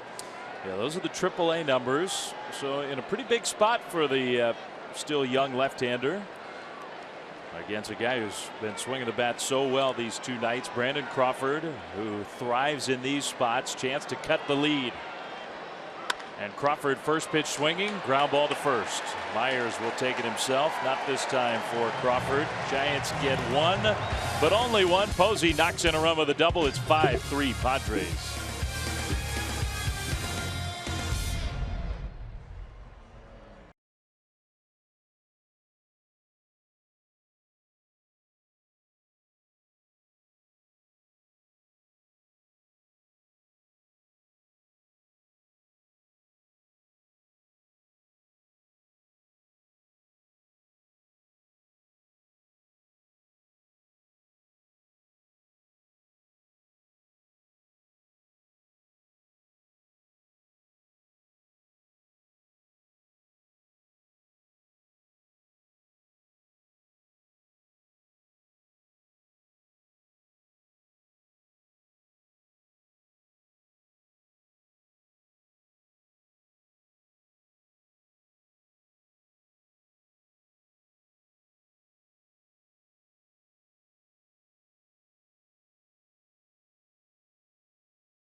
Holidays yet, but it is Christmas in July.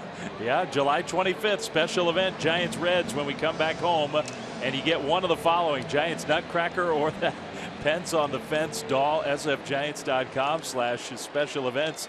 Just what you always wanted right there. Christmas in July. Samardzija still in the game, and he spikes that changeup down for ball one to Alex Dickerson. I guarantee you Samardzija is not going to be thrilled about the way this start has gone, no matter how it finishes up. Changeup for a swinging strike one. He's got good stuff. He does. He does. And the mistakes out over the plate continue to really hurt him, where he's given up the home run ball. Two more tonight. The walks, but the defense hasn't been great behind him, and that's been a factor in this one. Two errors, and both have led to Padres runs. And the inability to figure out how to pitch the Babe Schimpf. We can't even say his name, but the Babe. 1-2 to Alex Dickerson. Right at the end of the bat, he broke his bat. You watch Dickerson swing, and he reminds you of Corey Dickerson. He does. Who you watch with the Rockies, now with Tampa Bay. Not related. But they have the same type of build, and they swing hard. This Dickerson, Alex Dickerson, he's Bruce Bochy's neighbor. Well, I'm kind of making that up, but he's from Poway, went to Poway High School. That's where Bochy still has a house here in the San Diego area. 2-2. So he doesn't live in the house next to Bruce Bochy. No, not next door neighbors, but somewhere close by. Right, just neighbors.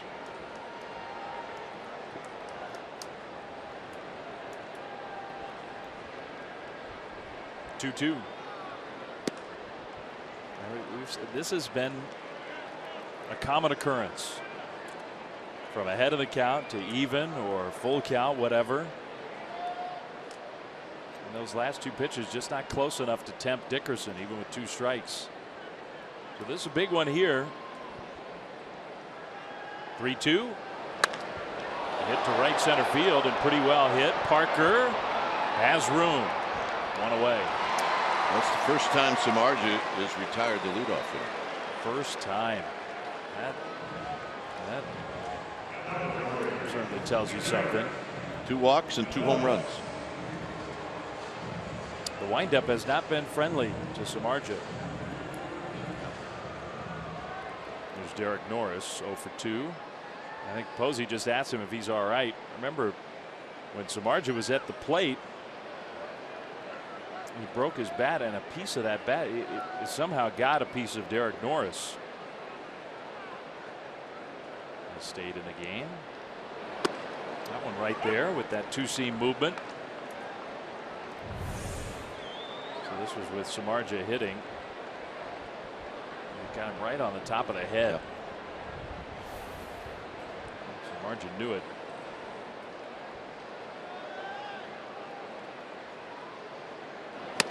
Good pitch. Strike 2. All right, you see that and you think, okay, just put him away. That is just totally nasty.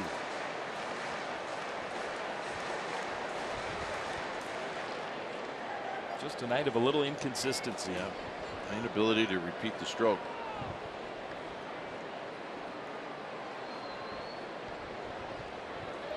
Oh, 2, waiting for the one he wants from Posey, and he never got it.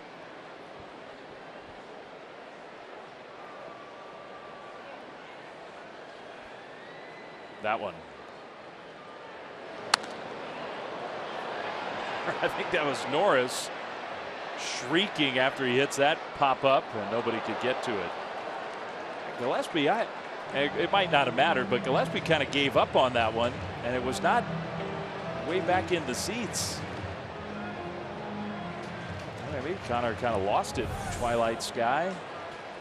I mean, he had a long way to go. There was nothing easy about this.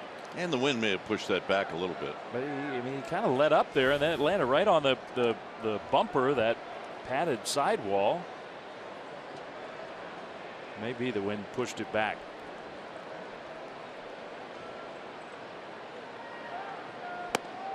One and 2.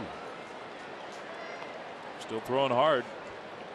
95 pitches into the game. That last one was 95 miles an hour. It's the one thing he does. He's been able to keep his velocity.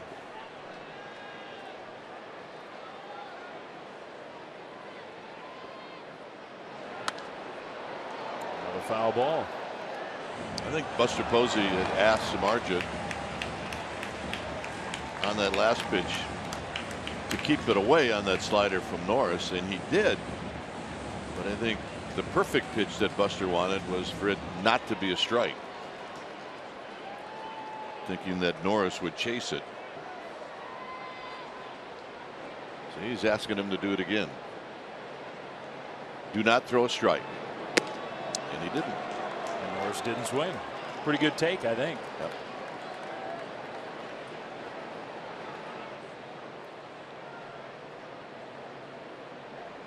It's always interesting watching a catcher work, and you see Buster thinking about what he wants to throw next. So let's come inside. On the ground, foul. Not exactly to the target. Uh-oh. Drunk 2 got it. Hey, he gave it away. Good for him. Yeah, now you go over there, and even though he's got that stupid T-shirt on, give him a high five. He would have lost it by the end of the night anyway. I like Drunk 2.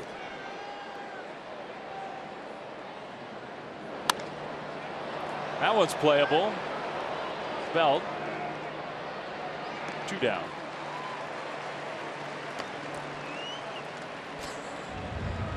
Here's your guy. Yep. He's got 2 legs of the cycle. This is gone. Opposite field. Remember, no one can hit one out to left. Good scouting report, Kite. And going to be tough hitting one out to right. Uh-oh. And this hits the top of the wall. So he's been a tough out.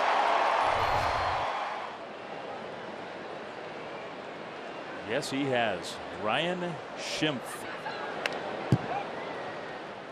Foul ball on a check swing. SCHIMPF. Louisiana guy, LSU guy. Too bad there wasn't an R like right after the S. Shrimp? Yeah. Well, when you're from the Gulf, it was So that's kind of, saying. yeah, it'd be a lot of possibilities. Cajun Shrimp.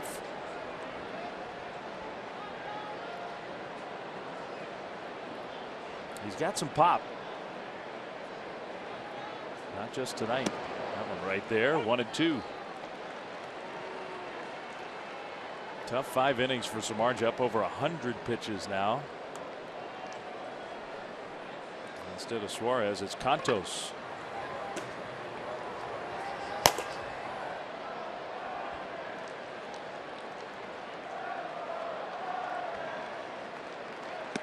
Changeup kind of floated away. He's throwing some good changeups in this game. I mean, he's throwing some good ones.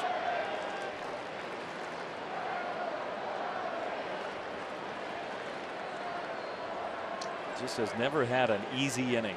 Quick, easy inning.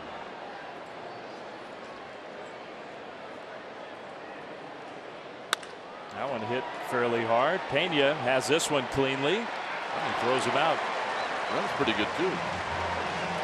What can this guy not do? My goodness. Ryan Schimpf, 5.35.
Nationals over that weekend in late July. Lego Day, Saturday, July 30th.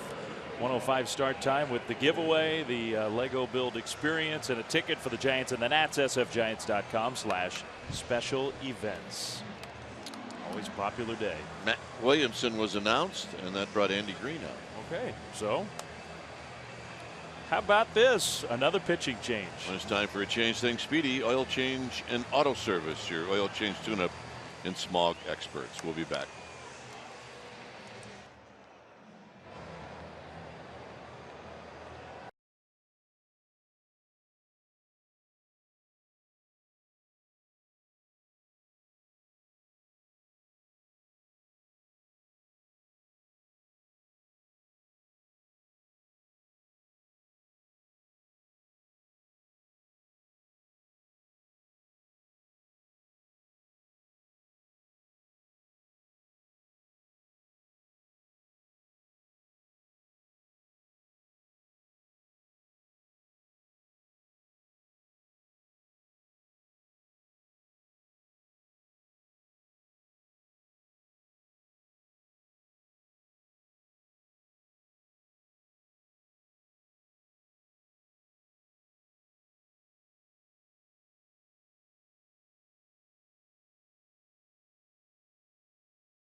SFN You can log on each week as insider Alex Pavlovich. He's going to talk to players, coaches, special guests, and more. It's also available on iTunes. Petco Park, great place. Host of the All-Star Game, the Home Run Derby early this week, and the Padres playing well in this series. Giants having to come from behind again. They trail 5-3 after the pinch hitter announced. Now the new pitcher, Carlos Villanueva, been around a long time. He's given up 10 home runs in 35 appearances and 50 innings. Always been a change-up pitcher. Change-up's been his big weapon. Mac Williamson, first at bat of the game. Ball one outside. You did the Lego days coming up, right? Yes. And isn't Legoland's here, correct? Yeah, just north of San Diego, like Carlsbad area.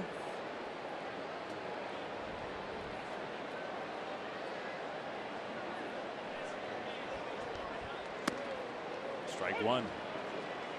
That's kind of an avoid for me, Legoland. Yeah, it's not for you though. They did not design it with me in mind. It's for your kids. Yeah. San Diego Zoo, all in. Absolutely.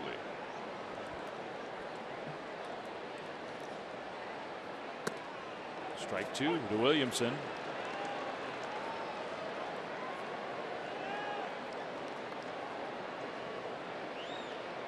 Matt Williamson hoping that he was going to get a chance to see what Villanueva's got, and now he has. Had a pinch hit in last night's game. Good take down and away, that breaking ball. Well, there's an amusement park that's fairly close, or is it SeaWorld? Well, there's SeaWorld's here. There's the zoo. There's a wild animal park. There's Legoland. Yeah, so there's a lot going on. I mean, if you want to come here with your kids. A lot going on.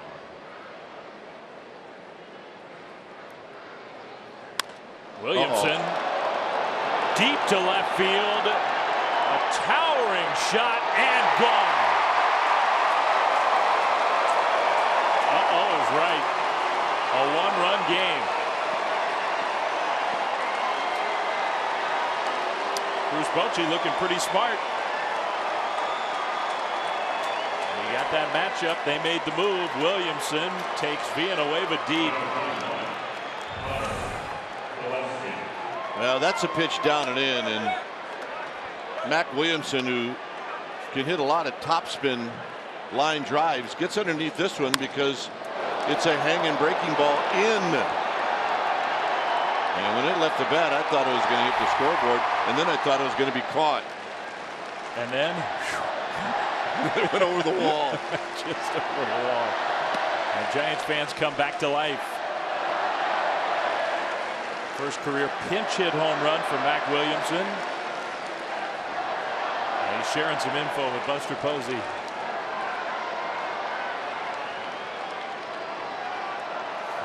He said something that made Buster laugh. Yeah. He totally moved Buster's gear out of the way. I gotta tell somebody about this at bat. 2-0 to Connor Gillespie. Reminds me of the time that I moved Gaylord's glove to find a seat. Yeah, how'd that go? Not good. I almost asked the manager to send me back to AAA. 2-0 to Connor Gillespie. Gets that one right off the end of the bat. One away. Yeah, here. Can you move this, Buster? Or are you using this? Here. That's okay, Mac. I'll just sit on it. What else can I do for you, Mac? You need a cup of water? Oh, make me laugh. You kind of leave the catcher alone because he's got a lot going on, and he's got all this equipment. And Buster, can you hold this? Big curve to Pena for a called strike. That's one of my favorite moments of the year so far. Oh my goodness! I'm surprised he just didn't throw it on the ground. Yeah, get this stuff out of here.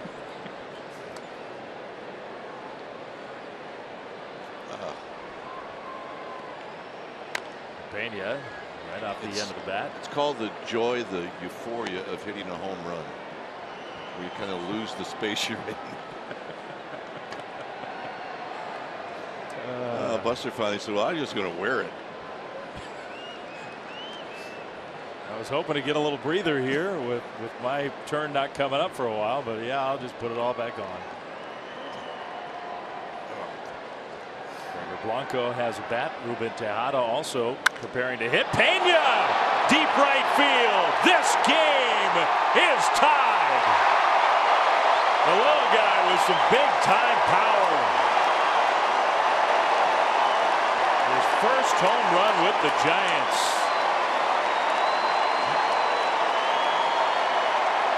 Well, he made an error earlier, and you always like to be able to make up for it by knocking one out of the park, and he just did.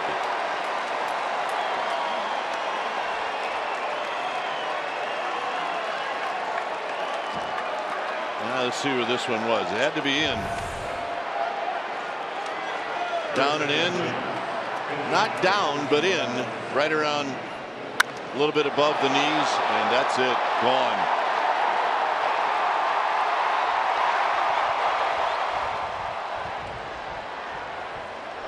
Tie game. 2 home runs in 3 hitters.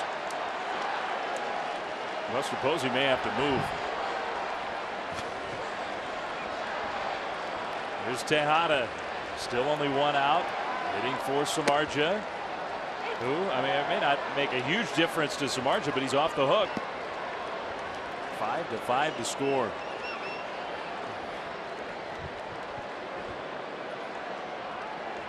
Been a while. Couple years plus. That was a hanger.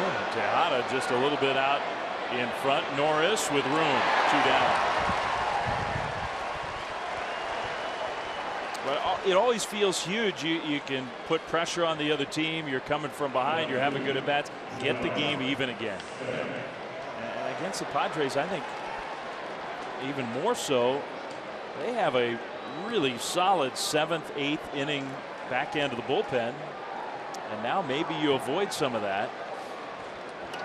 We'll see. Here's Denard Span. Well, it's going to end up that both starters are going to get no decisions, or as Mike likes to say, a workout. Span rips one to first, caught by Myers. That one was about as hard hit as either of the home runs. But Mac Williamson got it started as a pinch hitter. Bye-bye, baby. And Ramiro Pena, even better. A big fly, tie the game.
Toyota, let's go places. And by Xfinity. X1 from Xfinity will change the way you experience TV. Giants with 2 in the top of the inning have tied this game up. When it's time for a change, think Speedy Oil Change and Auto Service, your oil change tune-up and smog experts. There's Albert Suarez, who's going to come in. He did such a fine job filling in for Matt Cain as a starter, now in relief. And you can see his numbers for Suarez. This will be the 7th, make that his 8th appearance in relief, and he's got a 3-1 record. So, brand new game. Alexi Ramirez, 8th place hitter. Ben's back out of the way. Tejada at third. Stays in the game. Mac Williamson, who hit the pinch hit home run, is in right field. Good moment for Mac.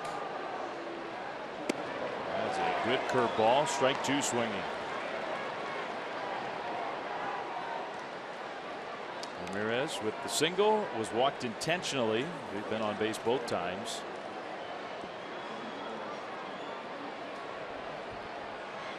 Oh, 2. Fastball missed. 1-2.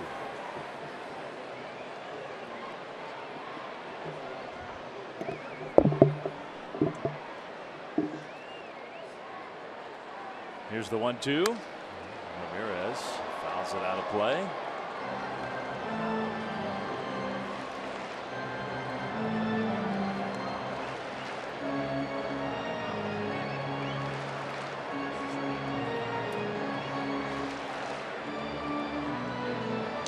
Suarez, we were talking about Matt Cain's rehab yesterday. By the numbers, not great.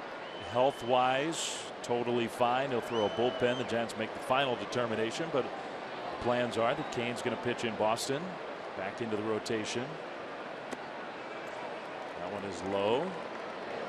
Another curveball. 2-2.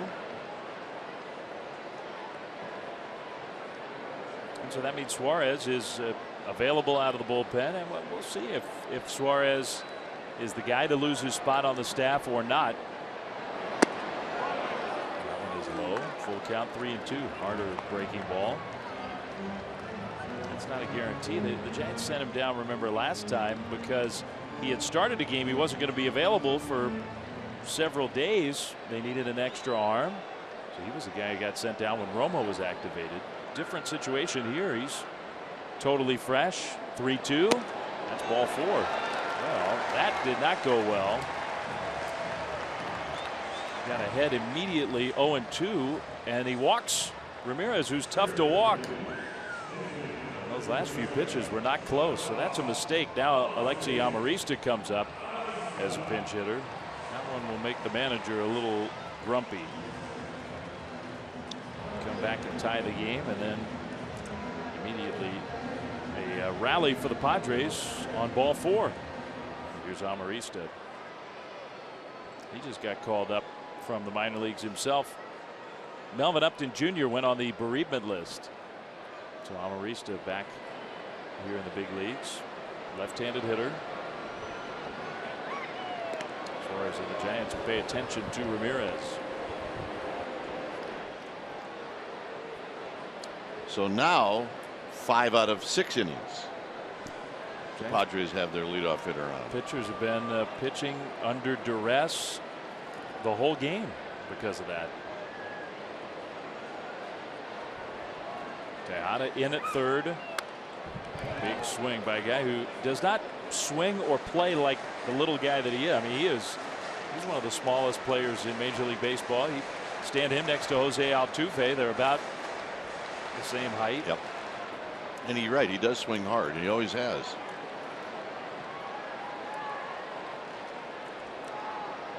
Our old friend Ryan Vogelsong used to have some battles with this guy. For some reason, he saw the ball well against Vogie.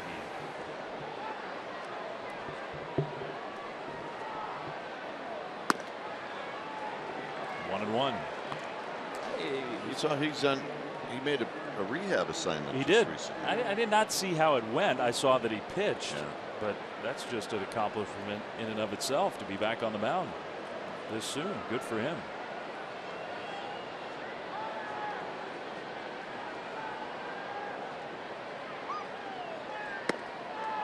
Curveball. That one just missed. 2-1.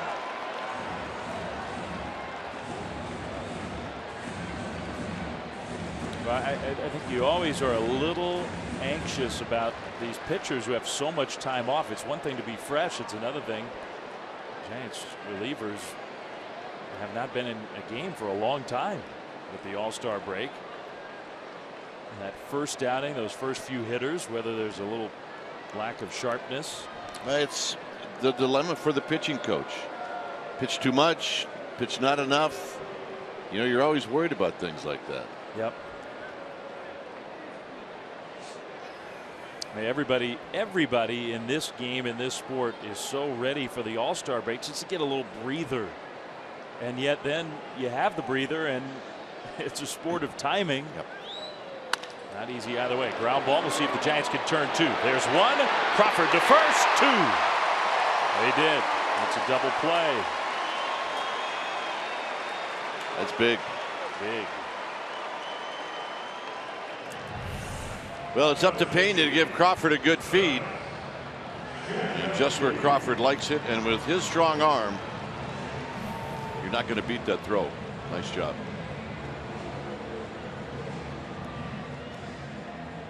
Not going to beat the arm. Brandon Crawford.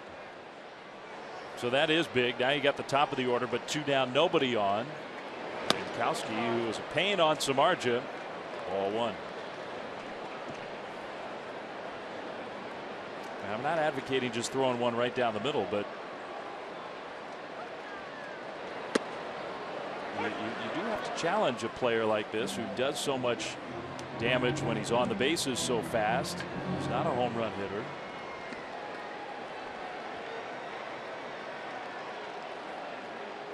That's ball 2. Or, you know, challenge him middle away. Yeah. Yeah. It doesn't mean you have to throw one right down the middle.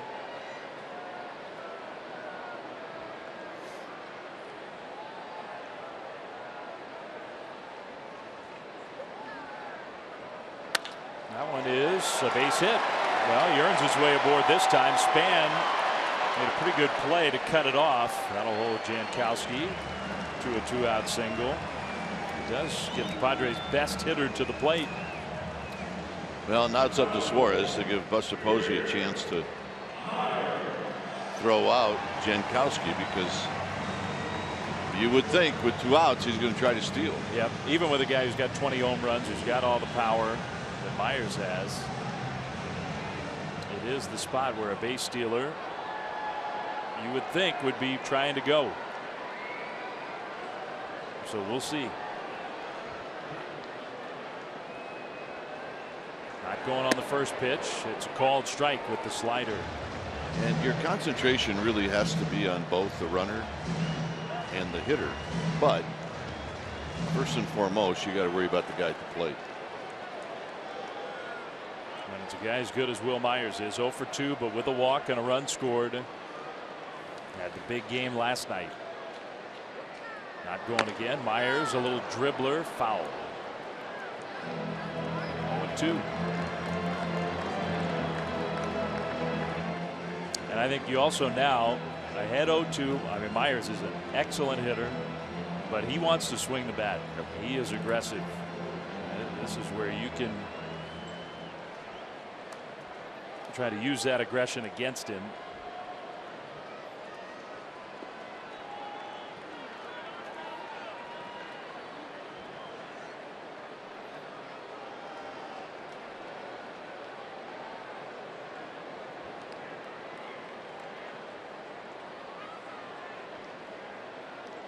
There goes Jankowski. The pitch inside. Posey's throw. One hop. The tag. Got him. Wow. What a tag by Pena. Quick release by Posey. The Padres want to look at it. That was a very close play. I thought he got a big jump. Got him. Got him. I'd be shocked if they take a look at this, although it's the 6th inning. You don't have a lot to lose. I don't know. Now I'm seeing different angles. So they're still waiting for word from the video room, and they want them to look at it. So we will have a replay review. Call on the field is out. I don't know that you have enough to overturn it. I don't know. And this replay review is presented by Xfinity. Giants used their challenge and won. Had a call overturned earlier in the game. That is very, very close. And it's such a big play. It's a tie game. You got Will Myers at the plate. And if the call is overturned, runner in scoring position.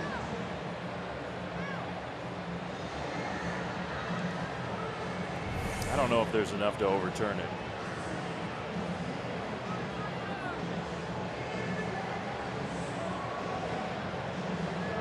From that angle, does he touch him with the glove as the hand is coming to the bag? I don't know. The question is do they have enough there to see if he touched him or not? And the original call is out.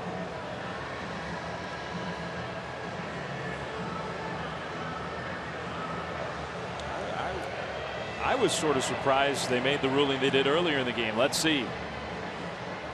He is out.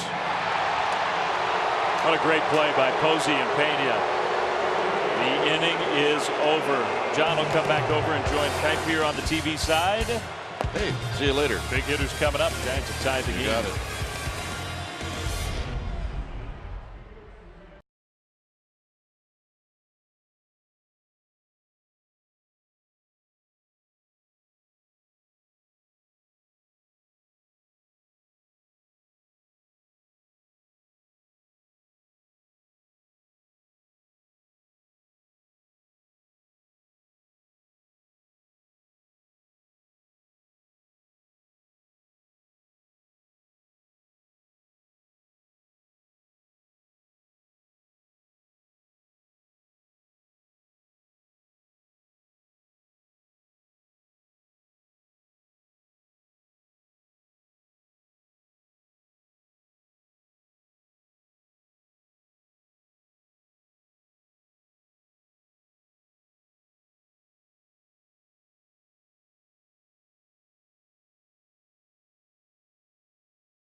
Is brought to you by your local Toyota dealer. This has been a game of the Big Fly.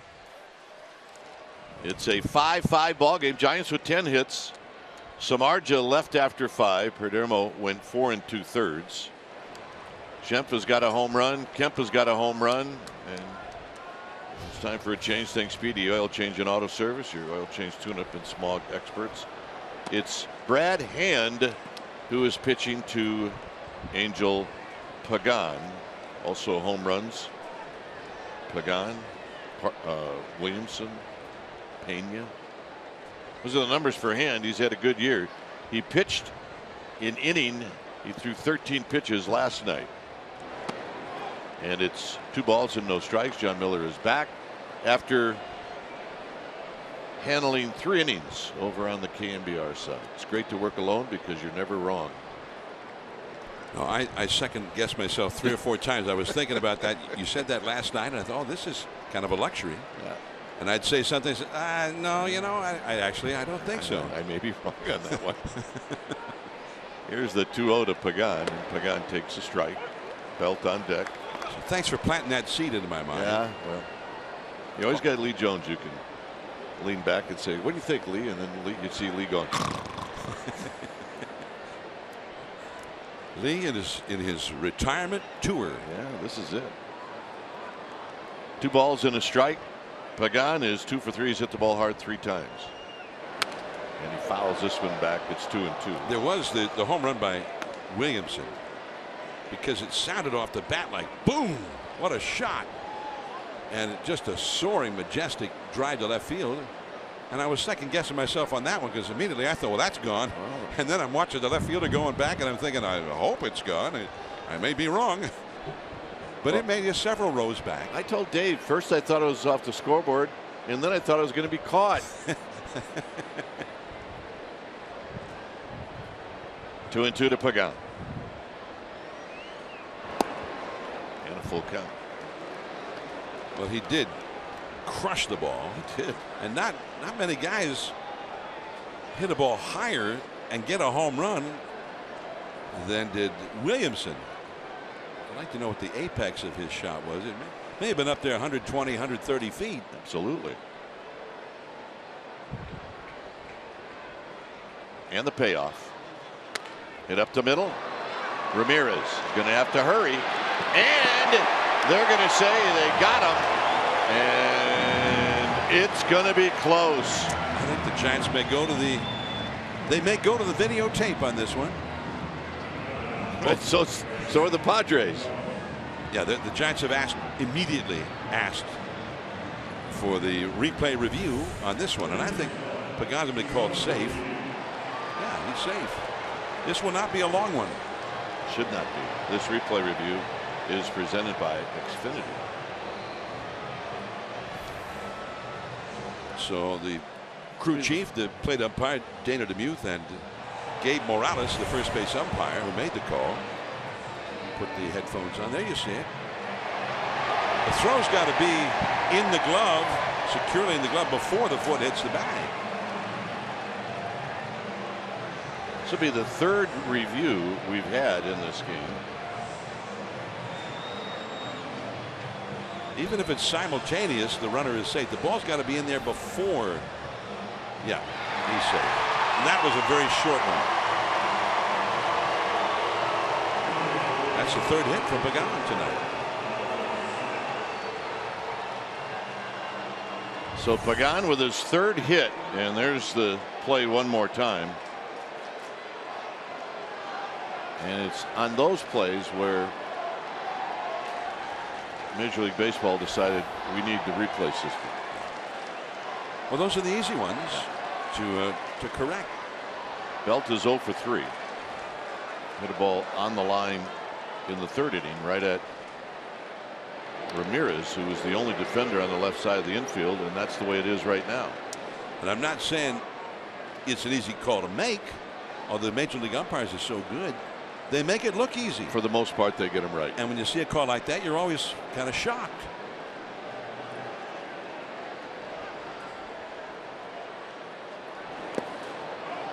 One ball and no strikes to Belt. We start freezing frames and looking at it one frame at a time, and you can see that the difference between out and safe is a fraction of a second. See, I don't have any problems with an umpire missing that call because it's so close. It's so close. And by Major League standards, when you look at the slow motion and freeze frames, it doesn't even look like it's that close. That's right. Swing and a foul. Belt had a good rip. It's 1 ball and 1 strike. Well, Belt's going to come out of this and hit a tape measure homer or something. Still looking for his first. He hadn't even been on base yet in this series. Thought he had a walk in the 5th inning, but Dana DeMuth called him out. He was going through Groundhog Day like this. Absolutely. Wait a minute. This is his last night again, or what? Pagan, the ability to steal. He's got 8 steals on the year. He's only been thrown out 1 time. He's had a good game.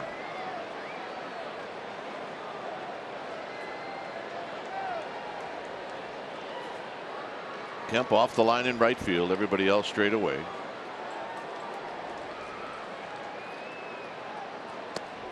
It's down low. No swing. 2-1. Turned out to be a little chilly tonight. Cooler than last night. Yeah, last night. Well, yesterday was a day that there was a lot of humidity in the air here in San Diego. Tomorrow, perfect to wrap up this series. Finally, a good day in San Diego for weather. Unbelievable. 2-2.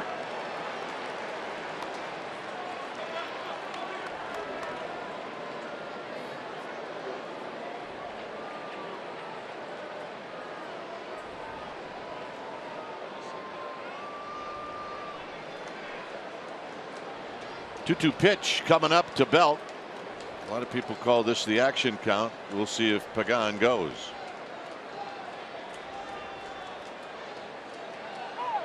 And now timeout is called by Belt. If Hand can get upset, but if you freeze that runner, you're asking for the hitter to ask timeout at the last second.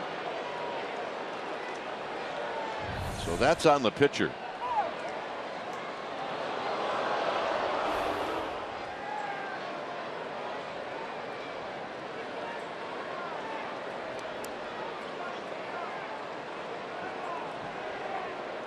And now the 2-2.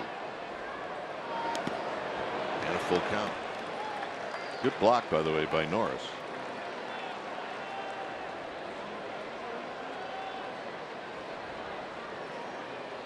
This will be the 12th pitch already for Hand with nobody out.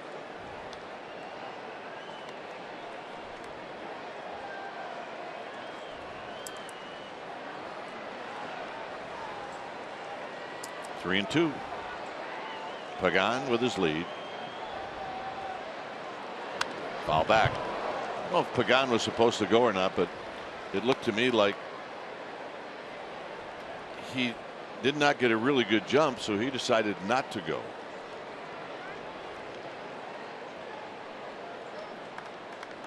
You cannot get picked off in this spot, not late with a tie game.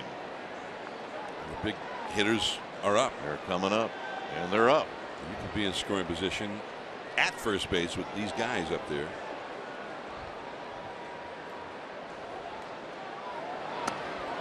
And the walk.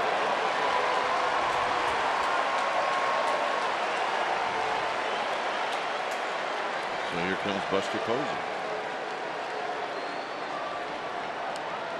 Buster with a line drive single to left in the third, and then he doubled over the bag at third in the fifth. That was a big play because Span had reached leading off the inning and got to second base on a pass ball with nobody out, and then went to third base on Pagan's long fly ball, so he was at third with one out. And Belt got called out on strikes with that high pitch all of a sudden being called a strike again, and then Posey kind of bailed everybody out and got that run home, and they really needed to get that run home.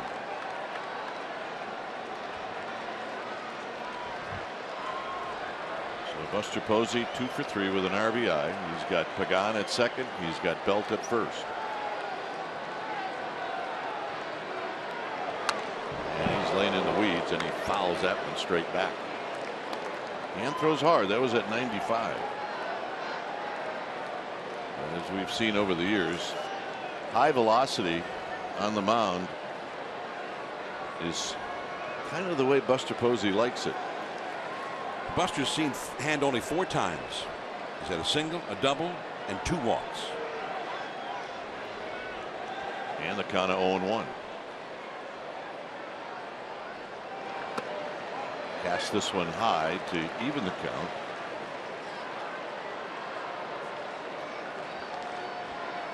Crawford on deck. Giants tied this game up in the 6th with 2 solo home runs. A pinch hit home run by Mac Williamson, and then Mero Pena hit his first of the year. Here's the 1-1 to Buster Posey. Double play ball. Ramirez to Shemp to Myers, and Pagan goes to third.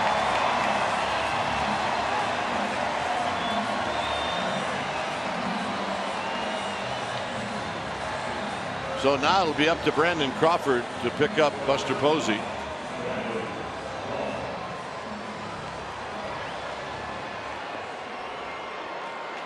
Crawford is 1 for 3.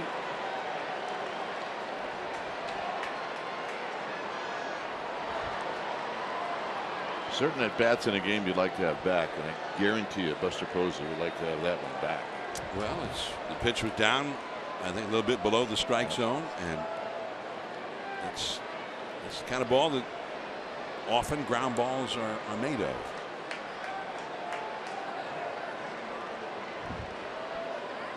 RBI opportunity for Crawford. He's been very good in these spots.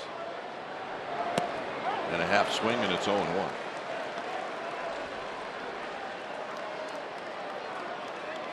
You see Buster's just really disgusted.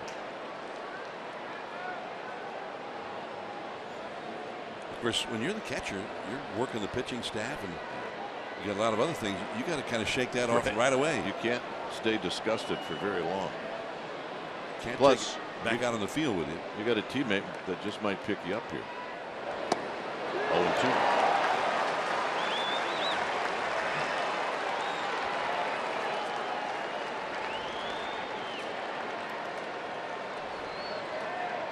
Giants are only 1 for 8 as a team in their at bats with runners in scoring position in this game. Posey's the one who had the hit, the only one they've had.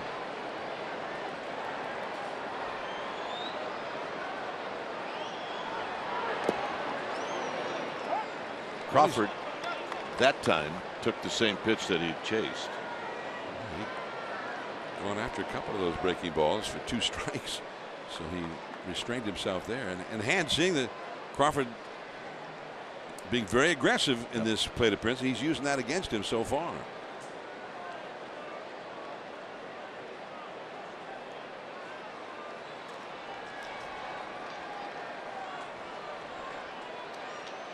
And the 1-2. And there's that healthy rip that stays at 1-2. That's a 96-mile-an-hour fastball.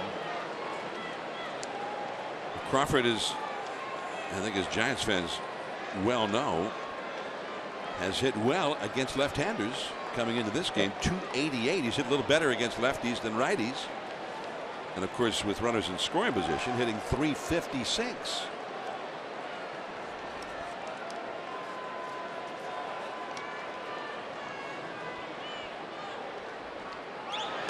Got him. And that'll end the inning. So it looked promising. And the Giants will strand Pagan at third.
Well with Hunter.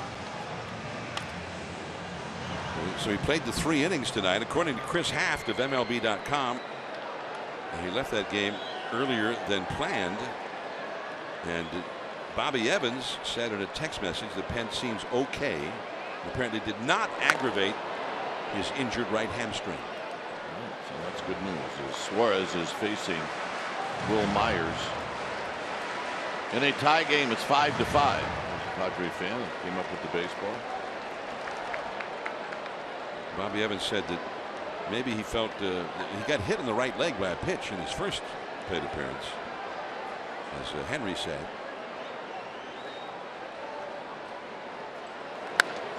And that's pulled foul again. It's 0-2.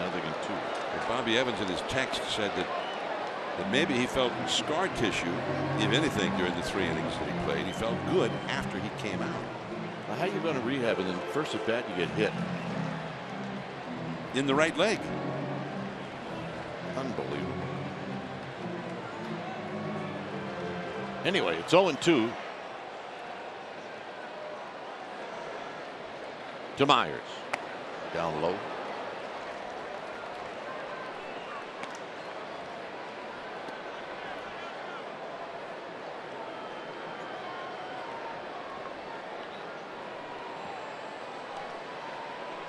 One and 2. Very close. 2 balls and 2 strikes. Dodgers with a 1-0 lead last of the 9th in Arizona with their big closer Kenley Jansen trying to wrap that victory up. Dodgers played real well lately.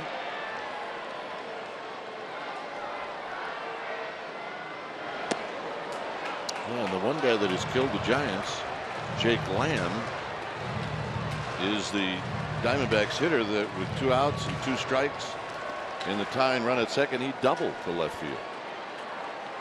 Wow. So it's tied up. Kenley Jansen did not get the save.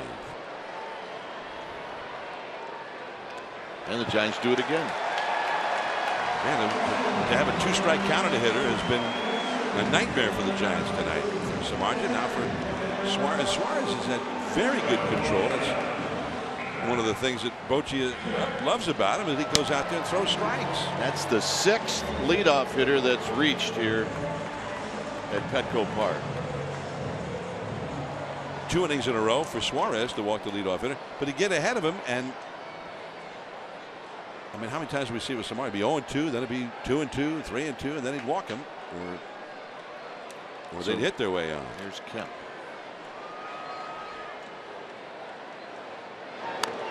Taps it foul. Not too many guys have struck out 0-2 or grounded out 0-2. Oh.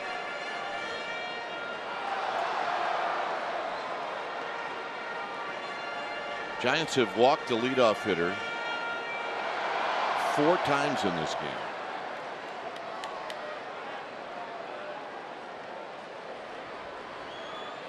The other thing you've got to keep an eye on, Myers over at first base. He has 16 steals, including 1 tonight. In tight to Kemp. Giants have issued 6 walks total.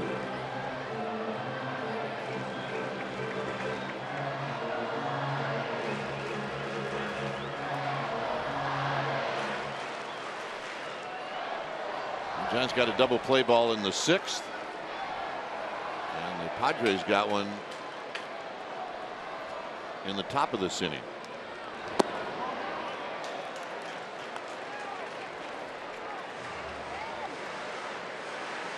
Not too many guys in this Padre lineup are swinging at any kind of breaking ball from Suarez.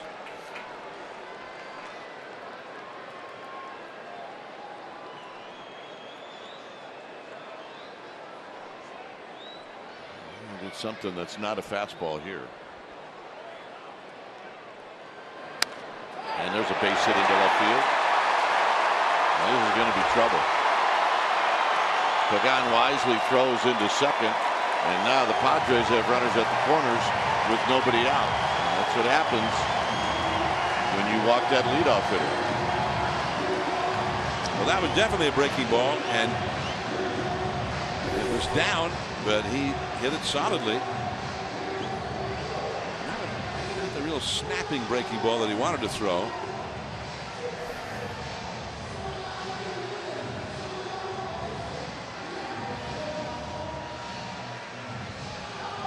Giants bullpen had been quiet all this while, but now as Righetti goes out, they're going to get busy in the bullpen, and Josh Osich, a left-hander, will start to throw. The Solarte is going to be the hitter as Dave Righetti is having a word.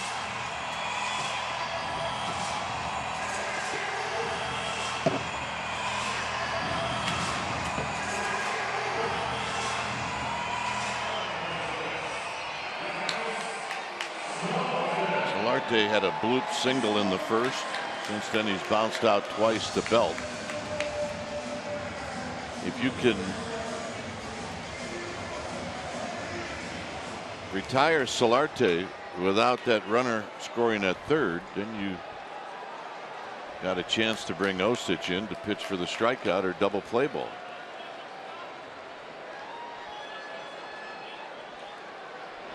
And the pitch is wide, 1 ball and no strikes. Kemp started as if he were going to try to steal second, and then after 3 or 4 steps he stopped.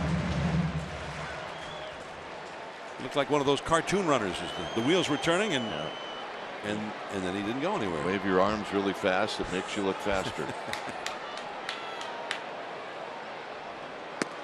2-0. But he's thrown 30 pitches since coming into the 6th inning, and 17 of them have been out of the strike zone. More out of the strike zone than in.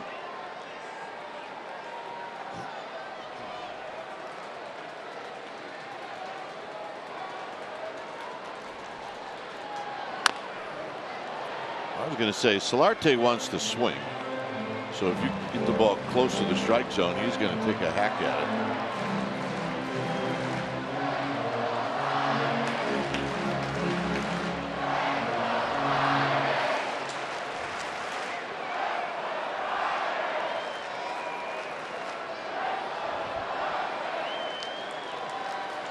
Solarte's hit coming into this game .340 with runners in scoring position for the year.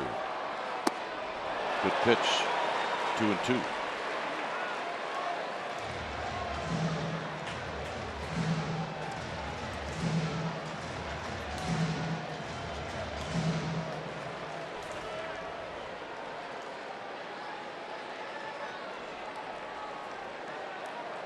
Dickerson on deck. Buster Posey wants a fastball above the hands.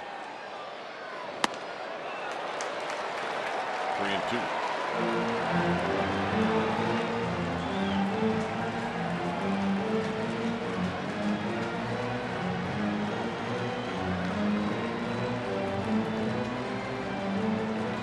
See if Kemp goes here.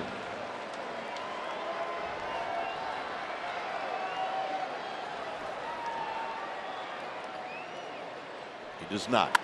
On the ground to Belt, and they're going to come home. And the Giants are going to catch a break if they get Myers right away, and they're not going to do it. So both runners advance because Myers was able to get into that rundown.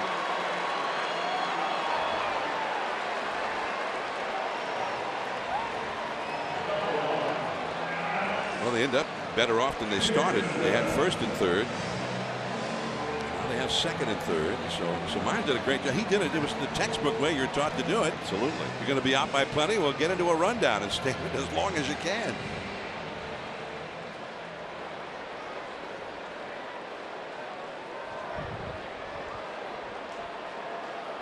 So the Giants are now going to walk Dickerson.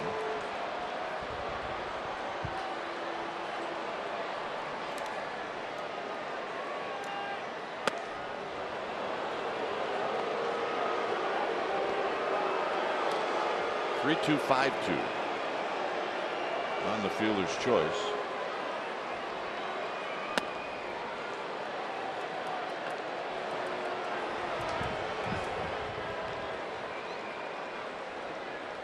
Well, the matchup will be Suarez against Derek Norris.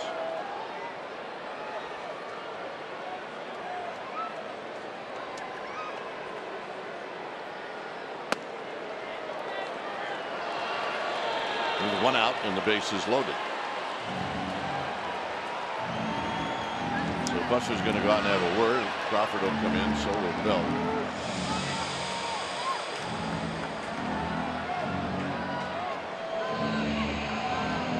Kemp is no longer a fast runner over third base. That's a fact. And they have the chance to get the double play to end the inning here. And Norris, the hitter, is not a fast runner.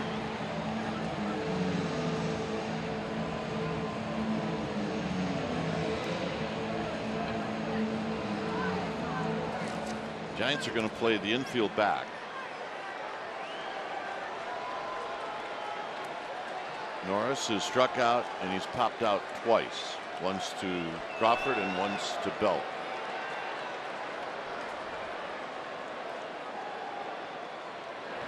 Swing. No balls and 1 strike. First pitch strike, and that's what he needed in a spot like this, where the whole game may be riding on each pitch that he throws.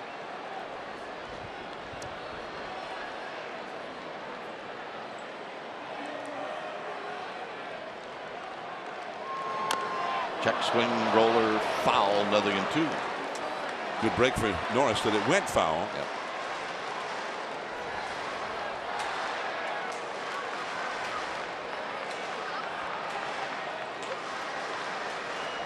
Drama in the 7th, a leadoff walk, and then a solid single for Kemp. And the Giants are trying to get out of this mess. Pitch number 41 for Suarez, and Norris is going to step out. None of these Padre hitters have ever seen Suarez, at least in a big league game. First time he's ever faced the Padres. And this is going to be out of play.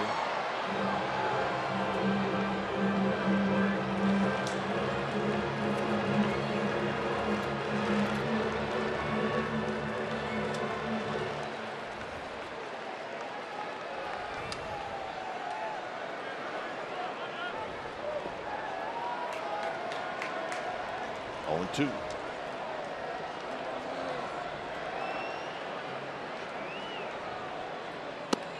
Got him.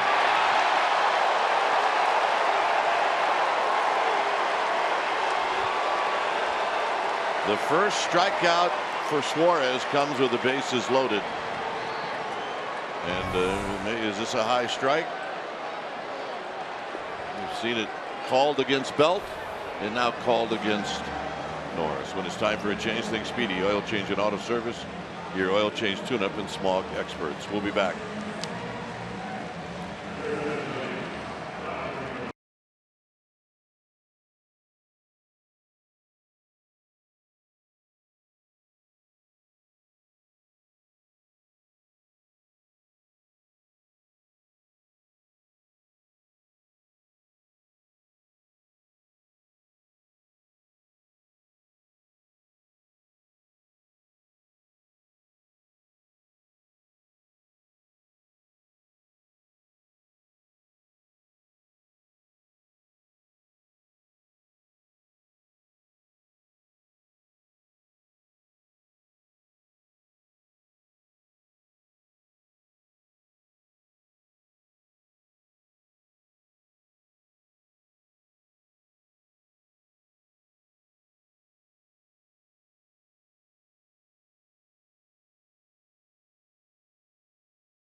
come to expect and more. You can watch every out-of-market game live in HD on over 400 supported devices. And oh, by the way, it includes a free subscription to At Bat Premium, the #1 app for live baseball. Visit MLB.tv for details.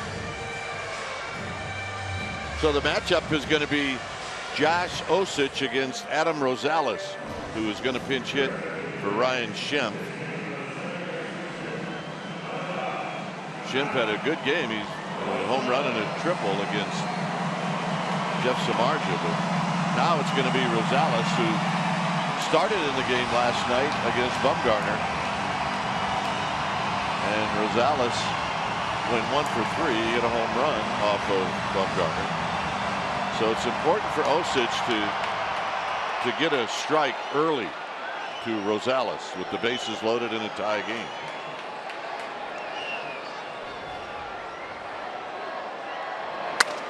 On the ground to Belt, and on one pitch, the Giants are going to get out of this mess.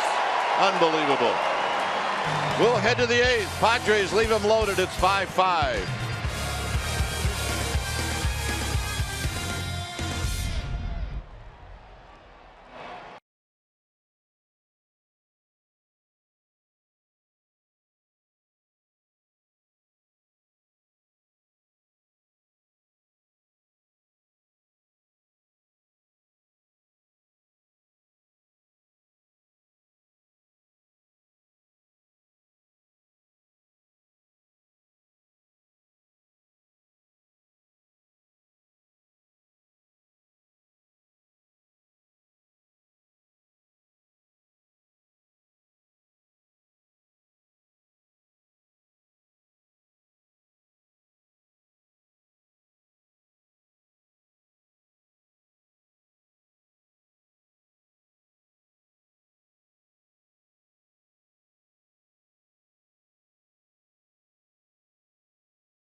Area.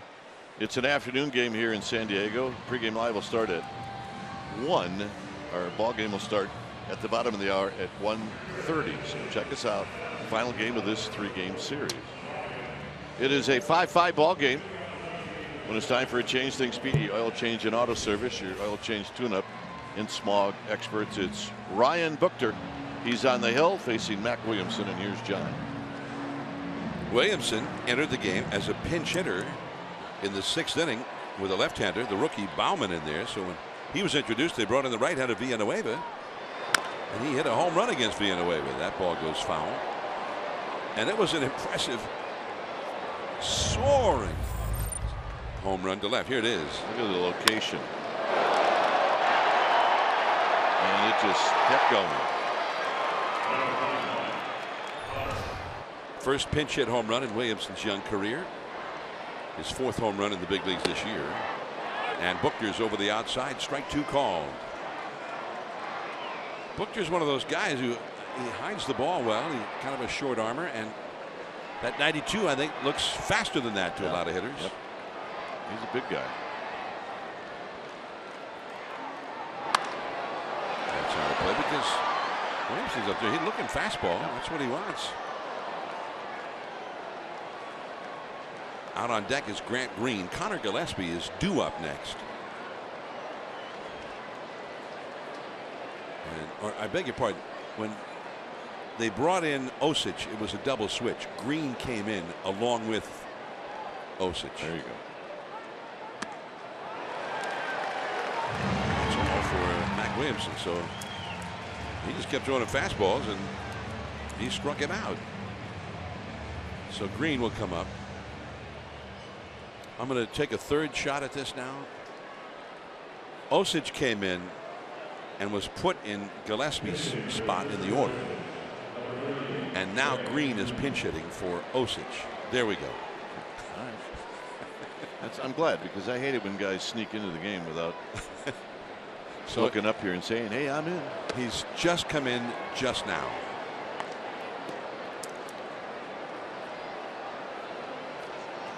Yeah, Crook's on assignment. So is this woman. We know where you are. We don't know where Crook is.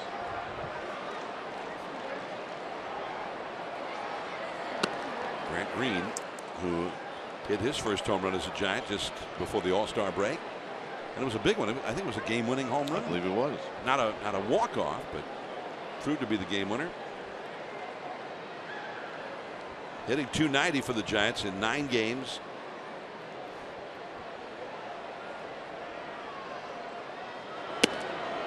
And that's right there, knee high on the outside. He's not overly clever out there. He's throwing fastballs, but he spots them well.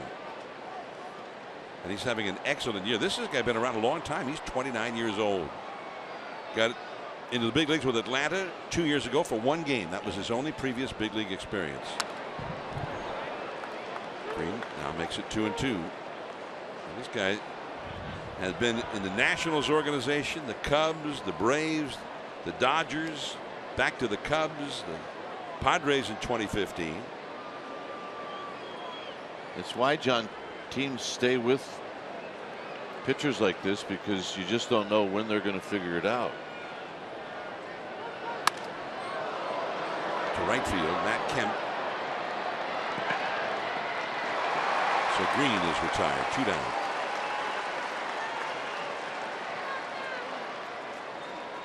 We're in the 8th inning. It's a 5-5 tie. And Ramiro Pena coming up.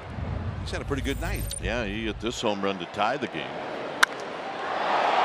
Villanueva just had no luck in the 6th inning.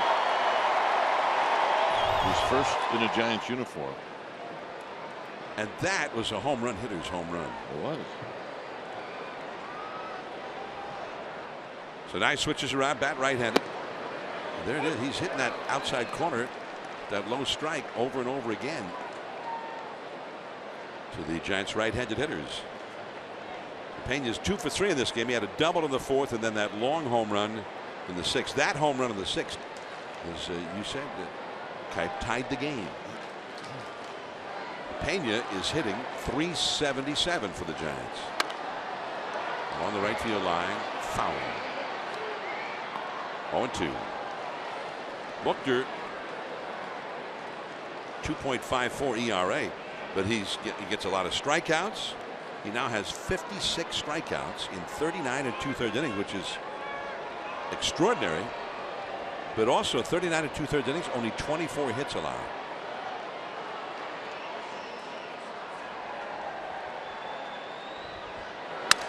Broken bat, and that goes foul. The bat goes fair. What's left of it, with a lethal looking jagged edge. And he gets a new bat, and it doesn't look anything at all like the old one. Jammed? Yes. Bat? Fair. And Solarte got out of dodge because he chased the foul ball. It's a good thing. So he's got a new piece of wood.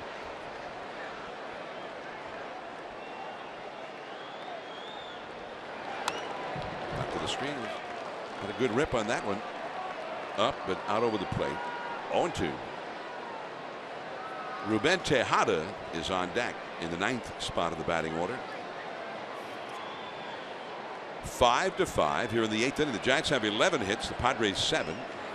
Giants have hit 3 home runs. The Padres have hit 2, as Romo and Strickland both heating up in the Giants bullpen.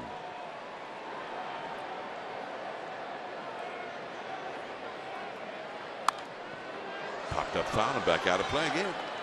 He's hanging tough with an 0-2 count.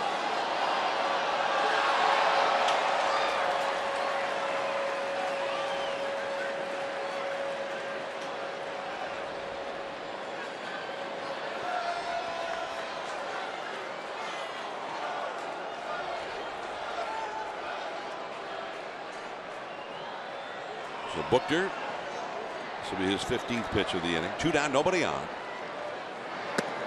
Just off the outside.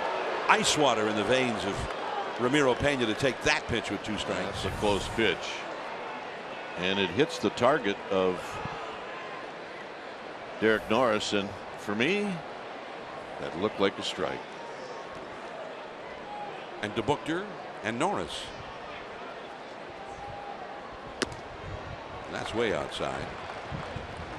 The Pitch FX, by the way, in the MLB at Bat app said it was maybe an inch off the outside.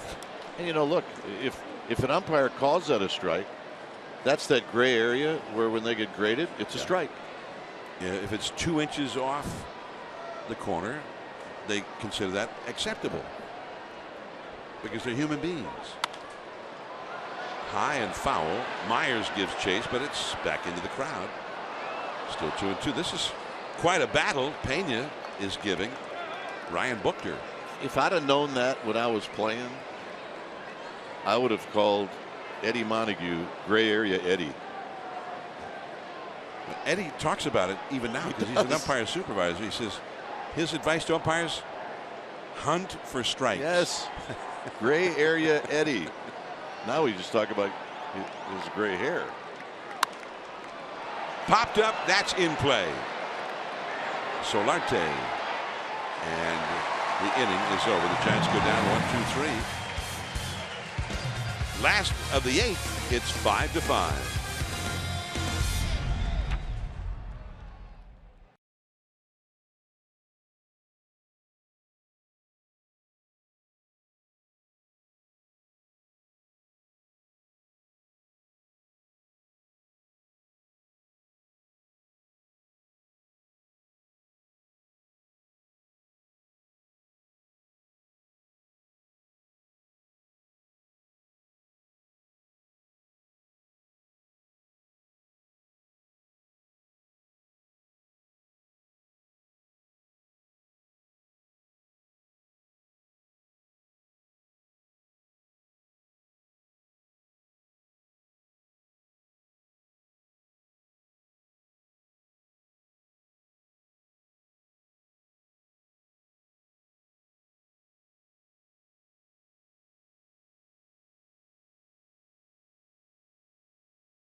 Petco Park, beautiful ballpark. And as we come inside, it'll be Hunter Strickland who will now be on the mound for the Giants. Strickland with a 3-1 record. And for Strickland, this will be appearance number 42.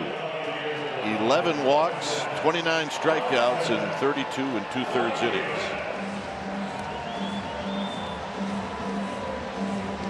Strickland, although the numbers don't look too bad, but he's been trying to put it back together here. He got into a little bit of a slump before the All-Star break. The 2 home runs he's allowed came late in the first half of the season. So here is Alexi Ramirez, who has singled, been walked intentionally, and then he was walked unintentionally leading off the 6th inning. This guy has some power too. Former White Sox shortstop. Fastball right in there for a called strike. A challenge first pitch fastball to get a strike. And it worked. And it worked.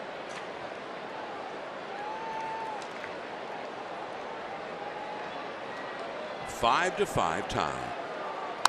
That is a high breaking ball. And it's 0-2. He was in a stretch there where every time he threw that slider, it was out of the strike zone and nobody was swinging at it. And it was almost like he couldn't throw it for a strike. And they'd get ahead and they'd wait for that fastball and they'd get it and they'd hit it hard somewhere. When he threw a first pitch fastball, Ramirez took that and then he wailed away at that breaking ball. So it's 0-2. Let's see if he can put him away now. Very protective swing. Ramirez. Ramiro Pena, I beg your pardon, throws out Ramirez. One away.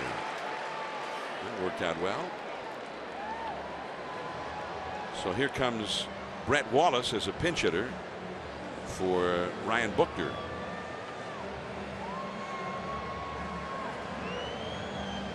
He's a big guy. He's got lots of power. He's hit 5 home runs. He's had 7 hits, 24 at bats as a pinch hitter. He's been their top pinch hitter off the bench, hitting .292 as a pinch hitter.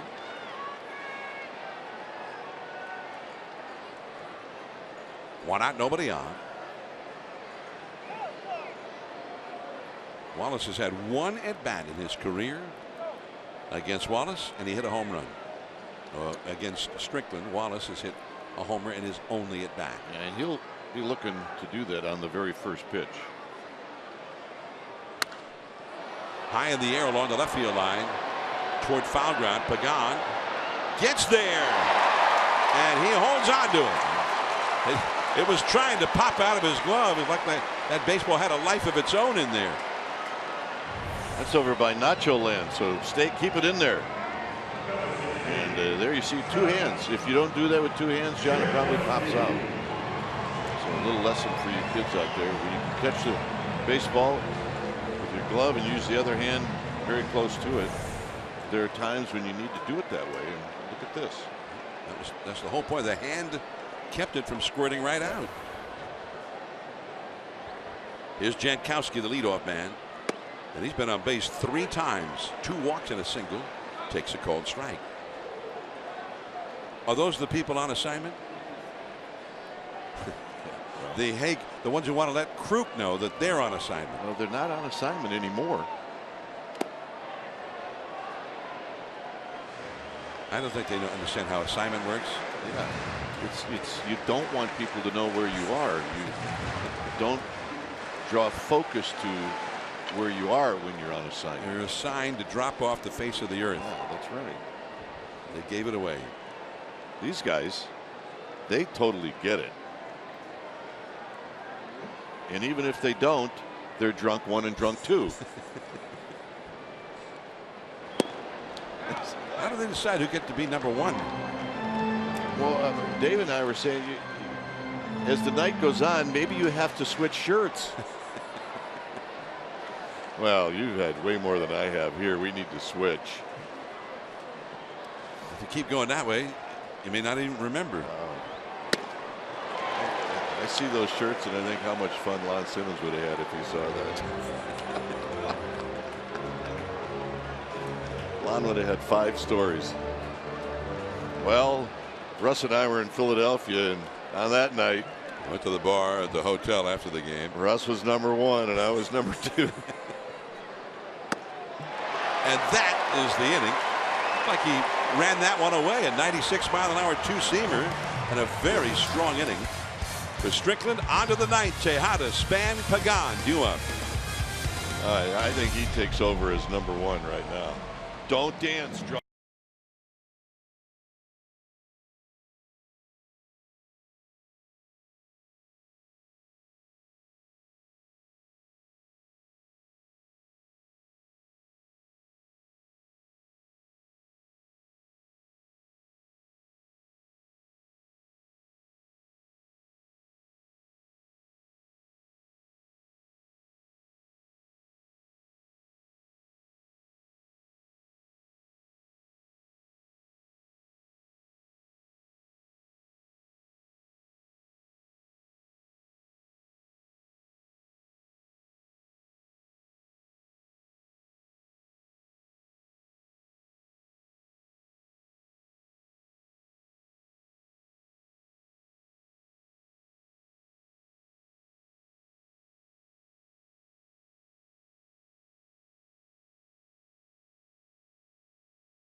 Post-game live right here on CSN Bay Area. Sad day in the Bay Area. The reaction to the passing of the great Nate Thurmond. You get the reaction to this game in the Giants clubhouse, and Alex Pavlovich talks the latest on Hunter Pence. This is at 10:30. Nate the Great. That was his nickname. Nate the Great. I did not even know he was ill. Hall of Famer. And Nate Thurmond, he may have played Kareem Abdul-Jabbar in his prime better than anybody ever did. That was always one of the toughest matchups for Jabbar. And on the very first pitch from Mauer to Tejada, this is popped up to Solarte, and that's out number 1. I think I have this correct, that Nate Thurmond's number is retired both by the Warriors and by the Cavaliers. Number 42, Nate Thurmond. And he was a great player, and he was tough, a great defensive player, and he could hurt you offensively. Here's Span, who takes a strike. And somebody like Jabbar, he could pull him away from the basket because he could hit a 20-foot jumper. Great shot blocker. Check the Chronicle today, or sfgate.com, and Bruce Jenkins had a great story about him that I think says it all about who Nate Thurmond was as a player and as a person. Span singled and scored in the 5th. He's 1 for 4.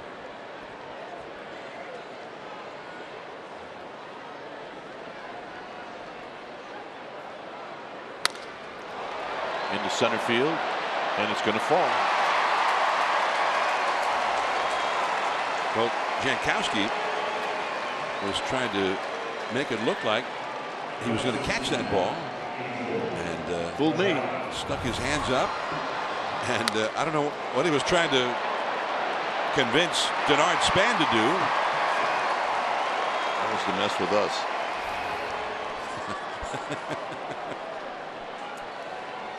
Pagan hit a home run in the 3rd. This was a home run that went into the seats, and as John mentioned at that time, before they pulled the fences in, that would have been a home run no matter what. He takes a strike. 3-hit night for Pagan.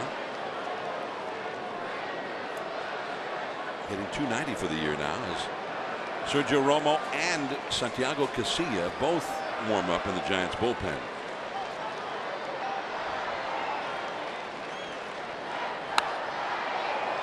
Romo, if this game stays tied, Casilla if the Giants take the lead.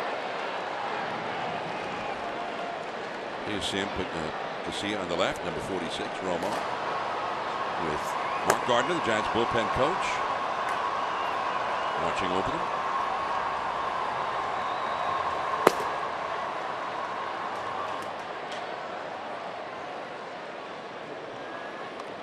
Span being held on by Myers. And Pagan out swinging.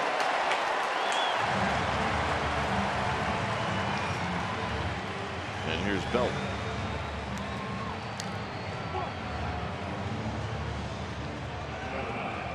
Dodgers and D-backs are in extra innings. And if the Giants don't score here, they hope to be into extra innings. Belt 0 for 3 with a walk.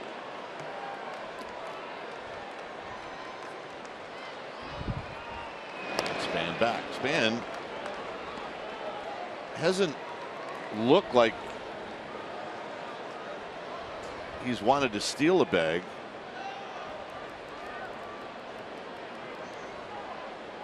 And if you're a base stealer, this would be a spot where you might want to try with 2 outs.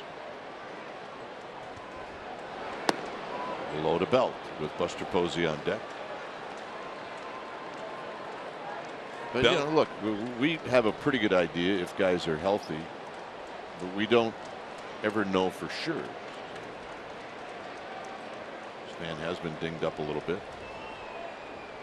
There's a strike to get in the count.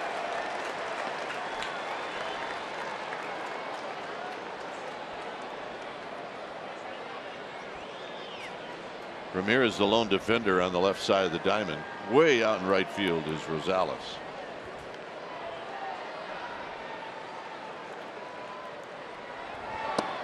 Nope, too low. 2 balls and a strike. Span has 8 steals, been thrown out 5 times. We're used to seeing him always be up around 30 steals. He did have that hip problem. He had the hip surgery. And I don't think he's had the same speed that we used to see from him. 3-1. If you're Belt, here's the spot where you can sit on a pitch and lean on it. And if you get enough of it to hit it out, great. If not, hit one in the alley and watch Span run. Although the Padres are playing doubles defense in the outfield. See if Span goes here. He does not. And Belt fouls it back. He got a fastball at 96. And it's 3-2.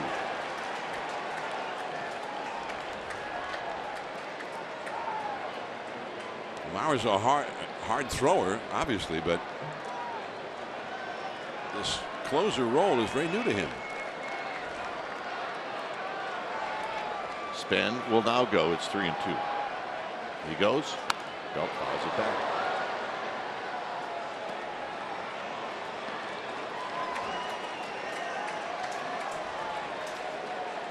Buster Posey would like a crack at Brandon Maurer. He's on deck.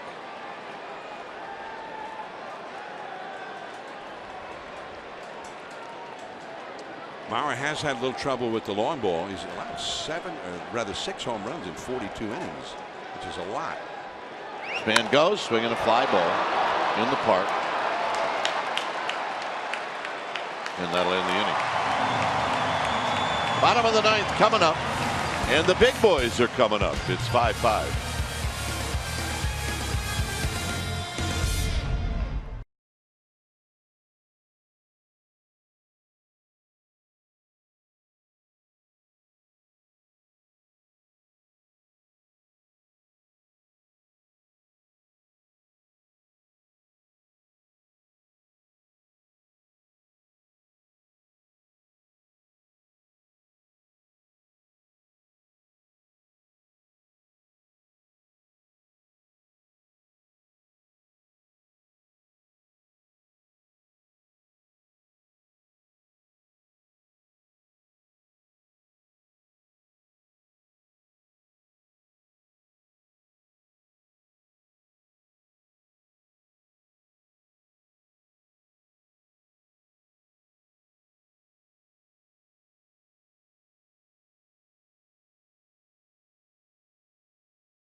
We go to the bottom of the 9th.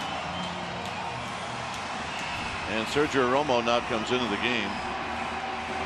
See the numbers for Romo. He just is coming back. And in his outing so far in 7 games, you can see what he's done. And he'll be facing Myers, Kemp, and Solarte. Solarte, a switch hitter. So the Giants now get the game to extra innings and play on. Padres want to send everybody home.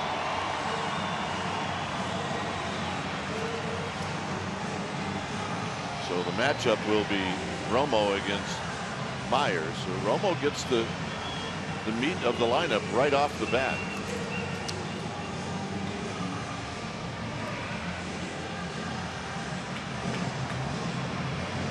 Padres have not scored since the 3rd inning. They got 2 in the 1st, 1 in the 2nd, and then Kemp's homer in the 3rd was their 5th run. or I beg your pardon, their 4th run. They got another run in that 3rd inning after that. Giants have done well. 2 shutout innings from the starter Samardzija, then Suarez, Osich, and Strickland getting them here to the 9th. So here's Myers, and the first pitch is wide, 1 ball and no strikes. Myers has been on base twice, both by way of the walk.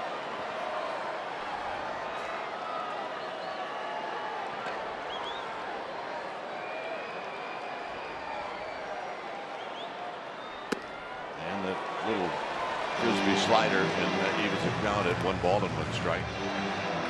Had a lot of break on it. Seen Romo at times have quite a lot of break on it, and that one didn't.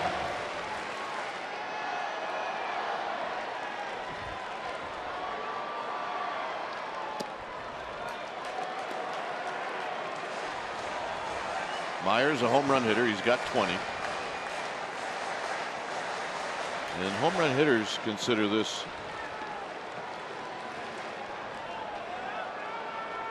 the inning where they like to be a hero. And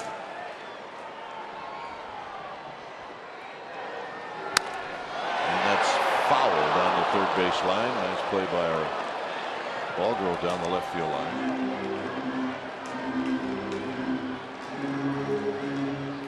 Well, he's obviously been sitting on a fastball. He took 2 straight sliders, 1 a strike, but that was his sinker that ran in, and I think off the inside. He jumped on it, but he yanked it foul.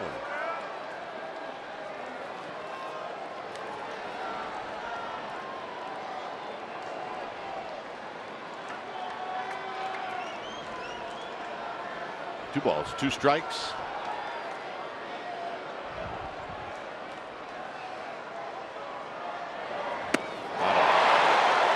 And that was away from Buster Posey's target, but the slider gets Myers 1 out. Well, Mike Krukow always talks about his no dot slider, that most hitters can't read that it's a slider.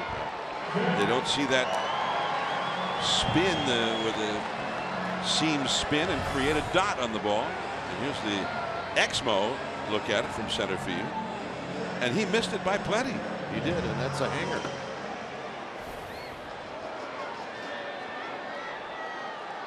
Here's Kemp. Kemp homered in the 3rd, singled in the 7th. Kemp and Romo have some history. Kemp hitting .231 against Romo, 6 for 26. That's the most at bat anybody's had on this Padres team. The most after that is Derek Norris has had 6.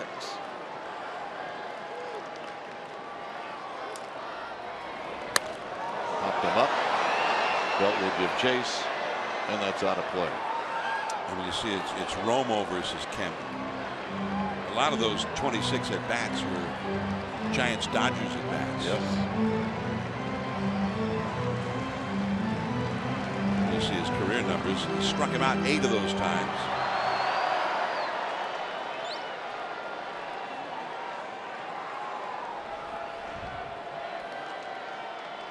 So Romo ahead the count, so you got to be careful here with Kemp. And he got it. He threw him a Miguel Cabrera fastball for out number 2. You almost hear Miguel somewhere warning him. Be ready for that. I told you. Two-seamer came back, and he just knew it was going to be a slider. He was sitting on the slider, waiting for the slider, and he didn't get the slider. Here's Solarte. The guts of a burglar. That man right there.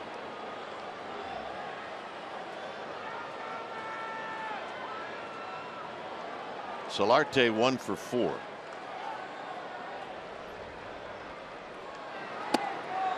And a strike at the innings, and it's 0-1. Yeah. Still into it.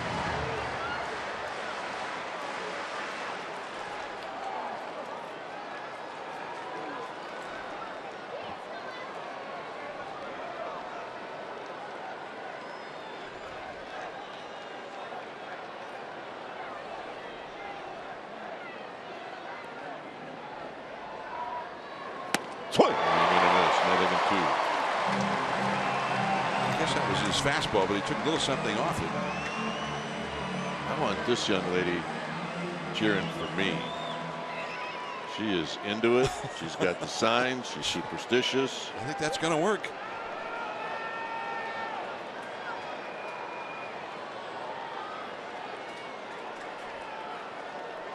Oh, and 2.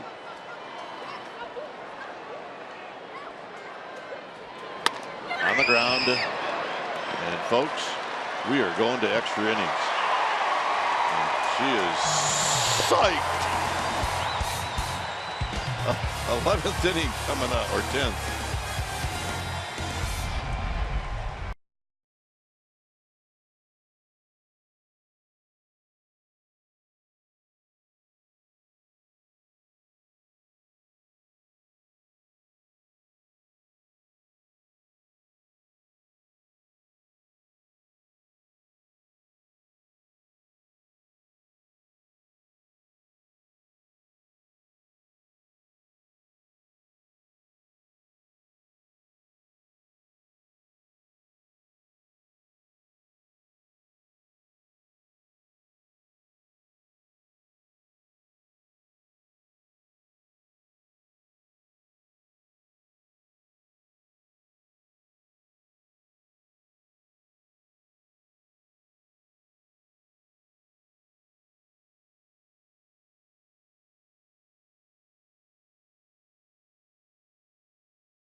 And the new pitcher for the Padres is Kevin Quackenbush.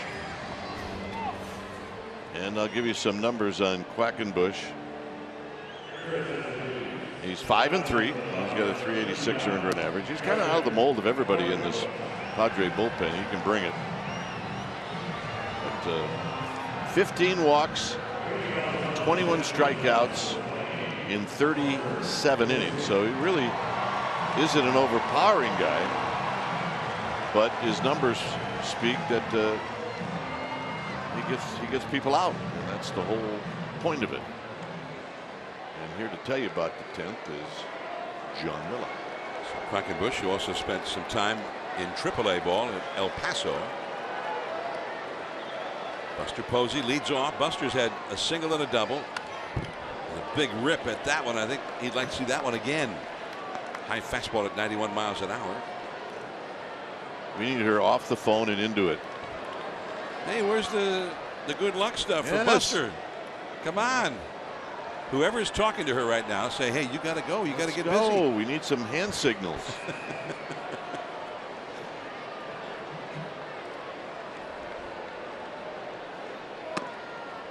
1 ball, 1 strike. Hey, she became a star. Now, look, everything's changed. Everything's changed. She's not the same the way she used to be. Unbelievable. You know, 2 minutes ago. Meanwhile, get mom and dad into it. Oh, there's another one.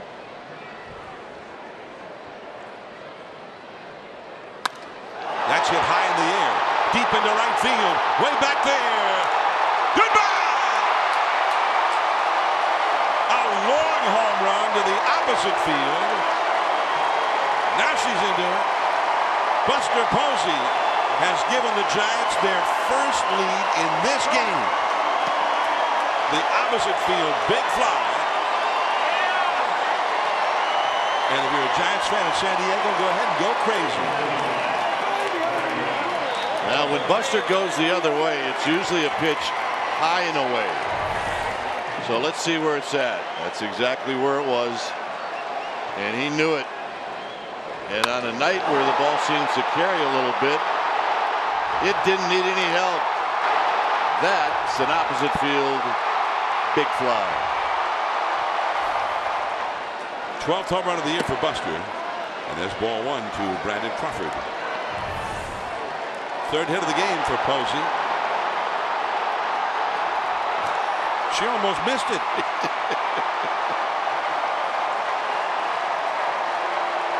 Oh my goodness.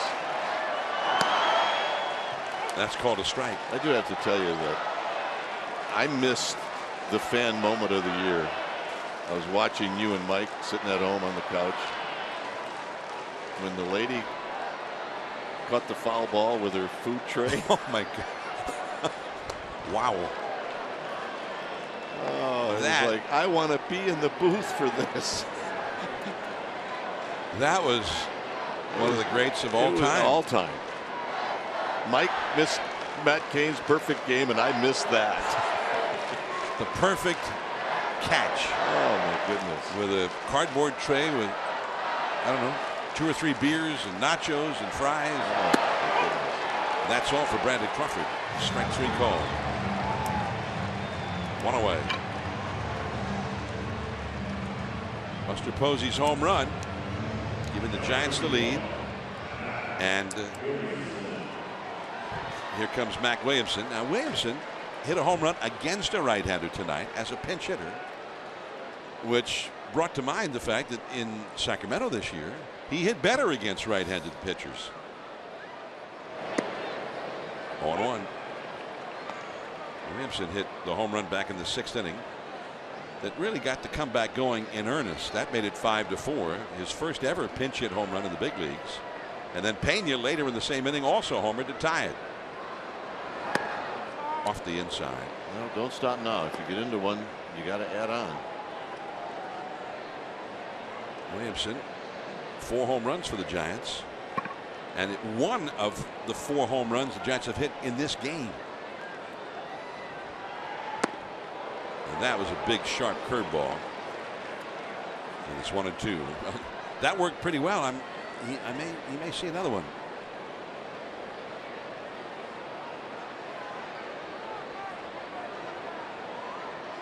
Gregor Blanco is out on deck with the pitcher due up next.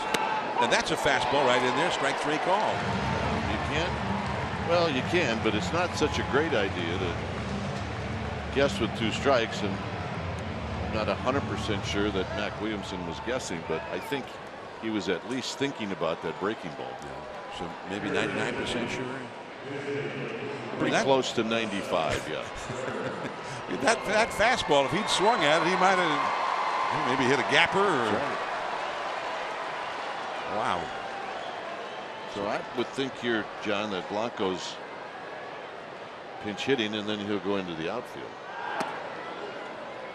Ball 1 with a curveball. Blanco hitting .249.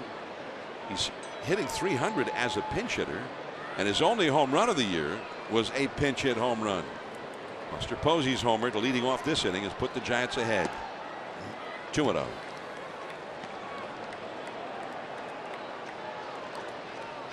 By the way, for Buster Posey, who's done so many things and great things in his big league career, that's the first time he has ever hit a home run in extra innings. Wow.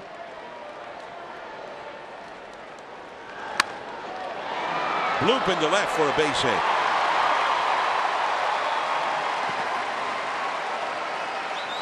So with 2 down, Blanco keeps it going, and the guy who's swinging a hot bat tonight, and really almost ever since the Giants brought him up from the minors, Ramiro Pena will come up. And he became a home run hitter in the 6th when he tied the game with a home run. So it looked like it was another breaking ball from. And he just launched it.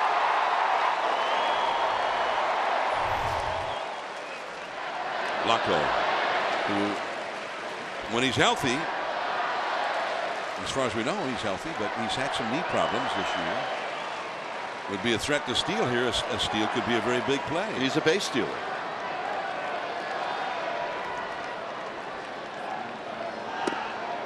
That's a called strike.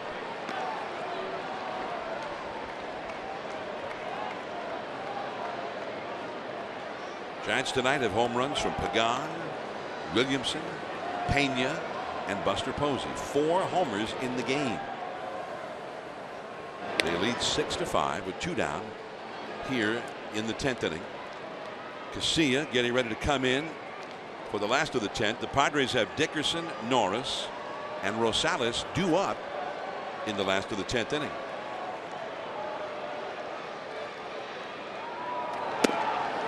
Blanco running, and a delay in the throw, and he steals it.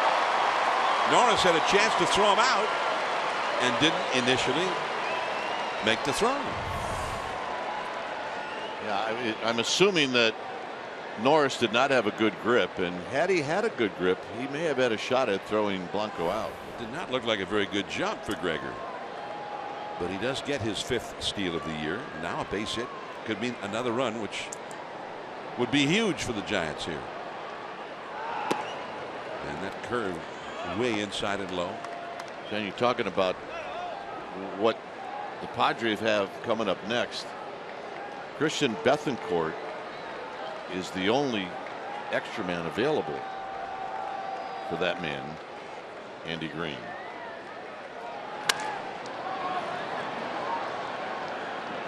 And that is the inning. Schimpf throwing him out. The Giants get a run. Buster Posey, for the first time in his career in extra innings, tells one, bye-bye, baby. 6-5 Giants. Casilla heading in.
Comes in, tried to make that 1-run advantage hold up, but it's time for a change. Think Speedy Oil Change and Auto Service, your oil change tune-up and smog experts.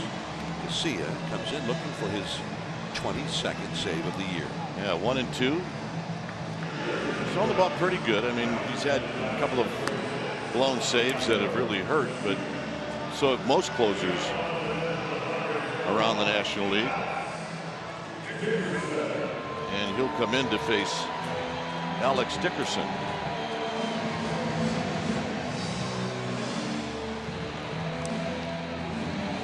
So Dickerson, a left-handed hitter who has a couple of home runs in 45 big league at bats this year. So you got to respect his power. Giants playing him to pull. Gregor Blanco, as you surmised, does stay in the game, play right field for the Giants after pinch hitting for Romo. And that's ball 1. Dickerson is flied out to center. Been safe on an error by Ramiro Pena. Flied out to right center and been walked intentionally. So he's 0 for 3 and has scored a run. Well, we saw Blanco in right, as John mentioned.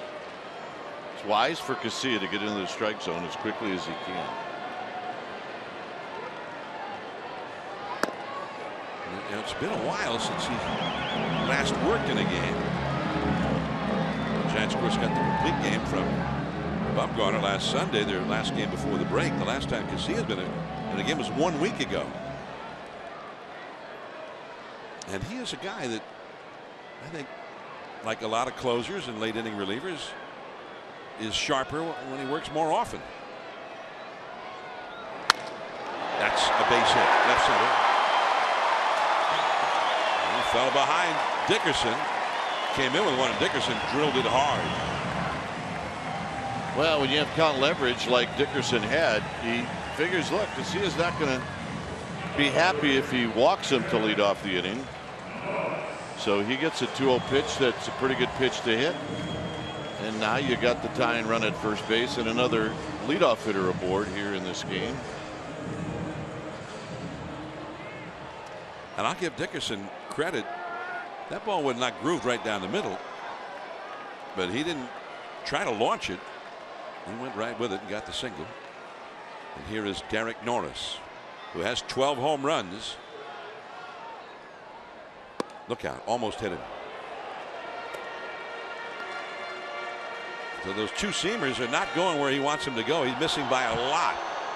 Each of those first two pitches to Dickerson were way off the outside, and that one was way off the inside. So that two-seamer is not helping him right now. Norris is 3 for 5 with a home run in his career against Casillas. That is called a strike. Right on the inside. If you remember, the home run that Norris hit was when Norris was with the A's. And it knocked Casillas out of the closer's role in 2012. At which point one Sergio Romo became the closer. That's correct.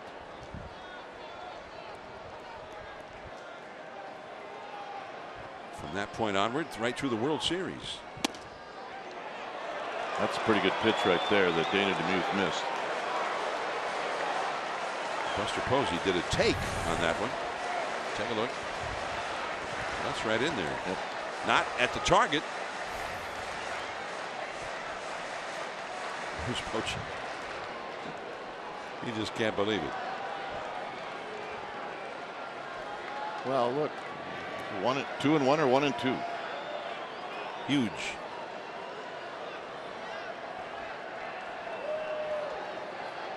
So very big pitch here against a dangerous hitter.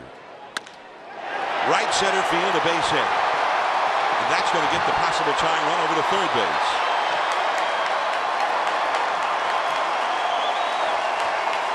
With nobody out.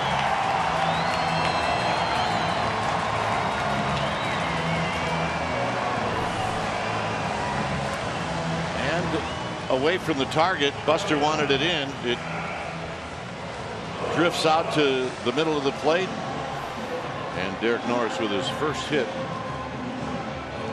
He's now 1 for 5. Casillas thrown 7 pitches. We talked about the fact he hadn't worked in a week, and out of the 7 pitches, maybe 2 have gone to where he wanted them to go.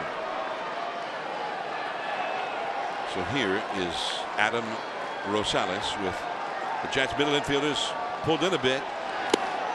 That's 0-1.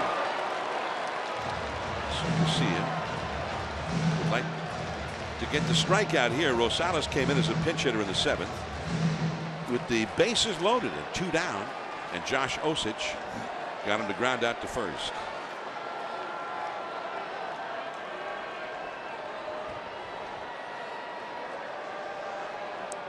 There goes the runner from first, and he will steal without a throw as Rosales takes strike 2 call.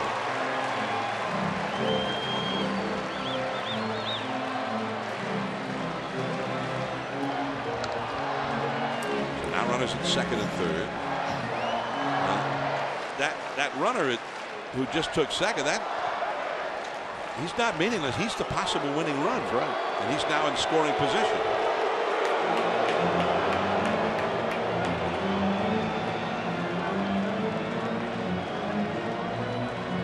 It's not where it's a tie game and you don't care if he goes or not.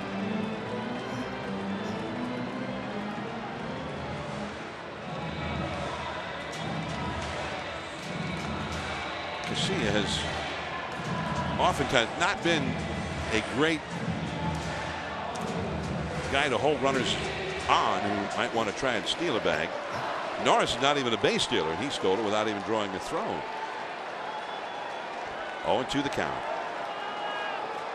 Infield in. Crawford, the shortstop, maybe a notch back from being all the way in.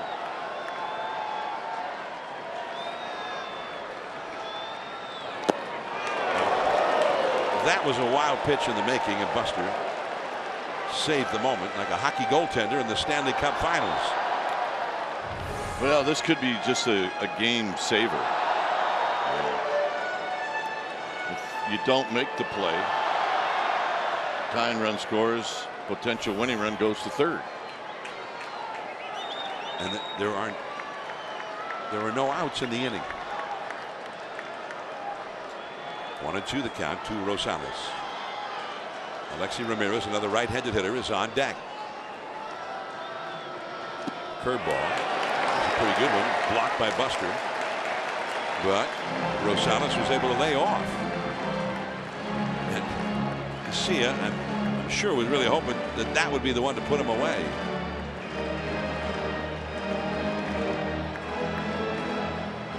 Rosales also a one-time member of the Oakland Athletics.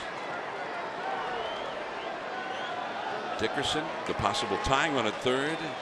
Norris, the possible winning run at second. Nobody out.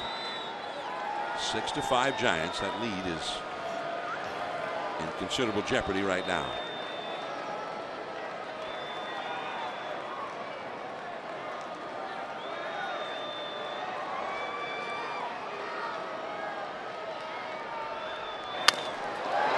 That is through the hole. So it's tied and still no outs. And even though he got ahead of Rosales 0-2, he could not put him away. 6-6 with the possible winning run at third.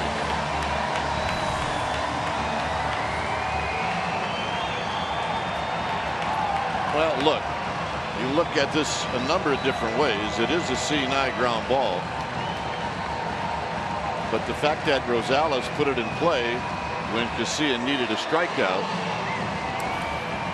I'm sure Casilla would have liked to have made a better pitch than that.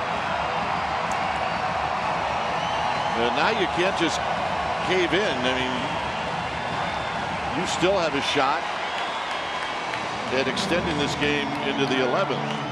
So you got to push hard here.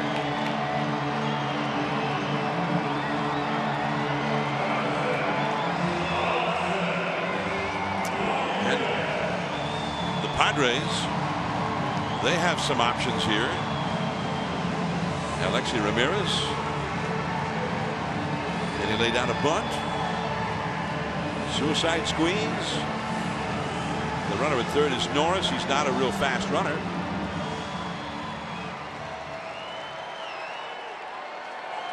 Ramirez has knocked in 30 runs this year. He's had a single and drawn 2 walks in this game tonight. The infield is in. And that he has just balked in the winning run. The game is over. And that is a first. I've never seen anything like that. His spike apparently caught. And it could hardly have been a worse night for Casilla than that one. Well,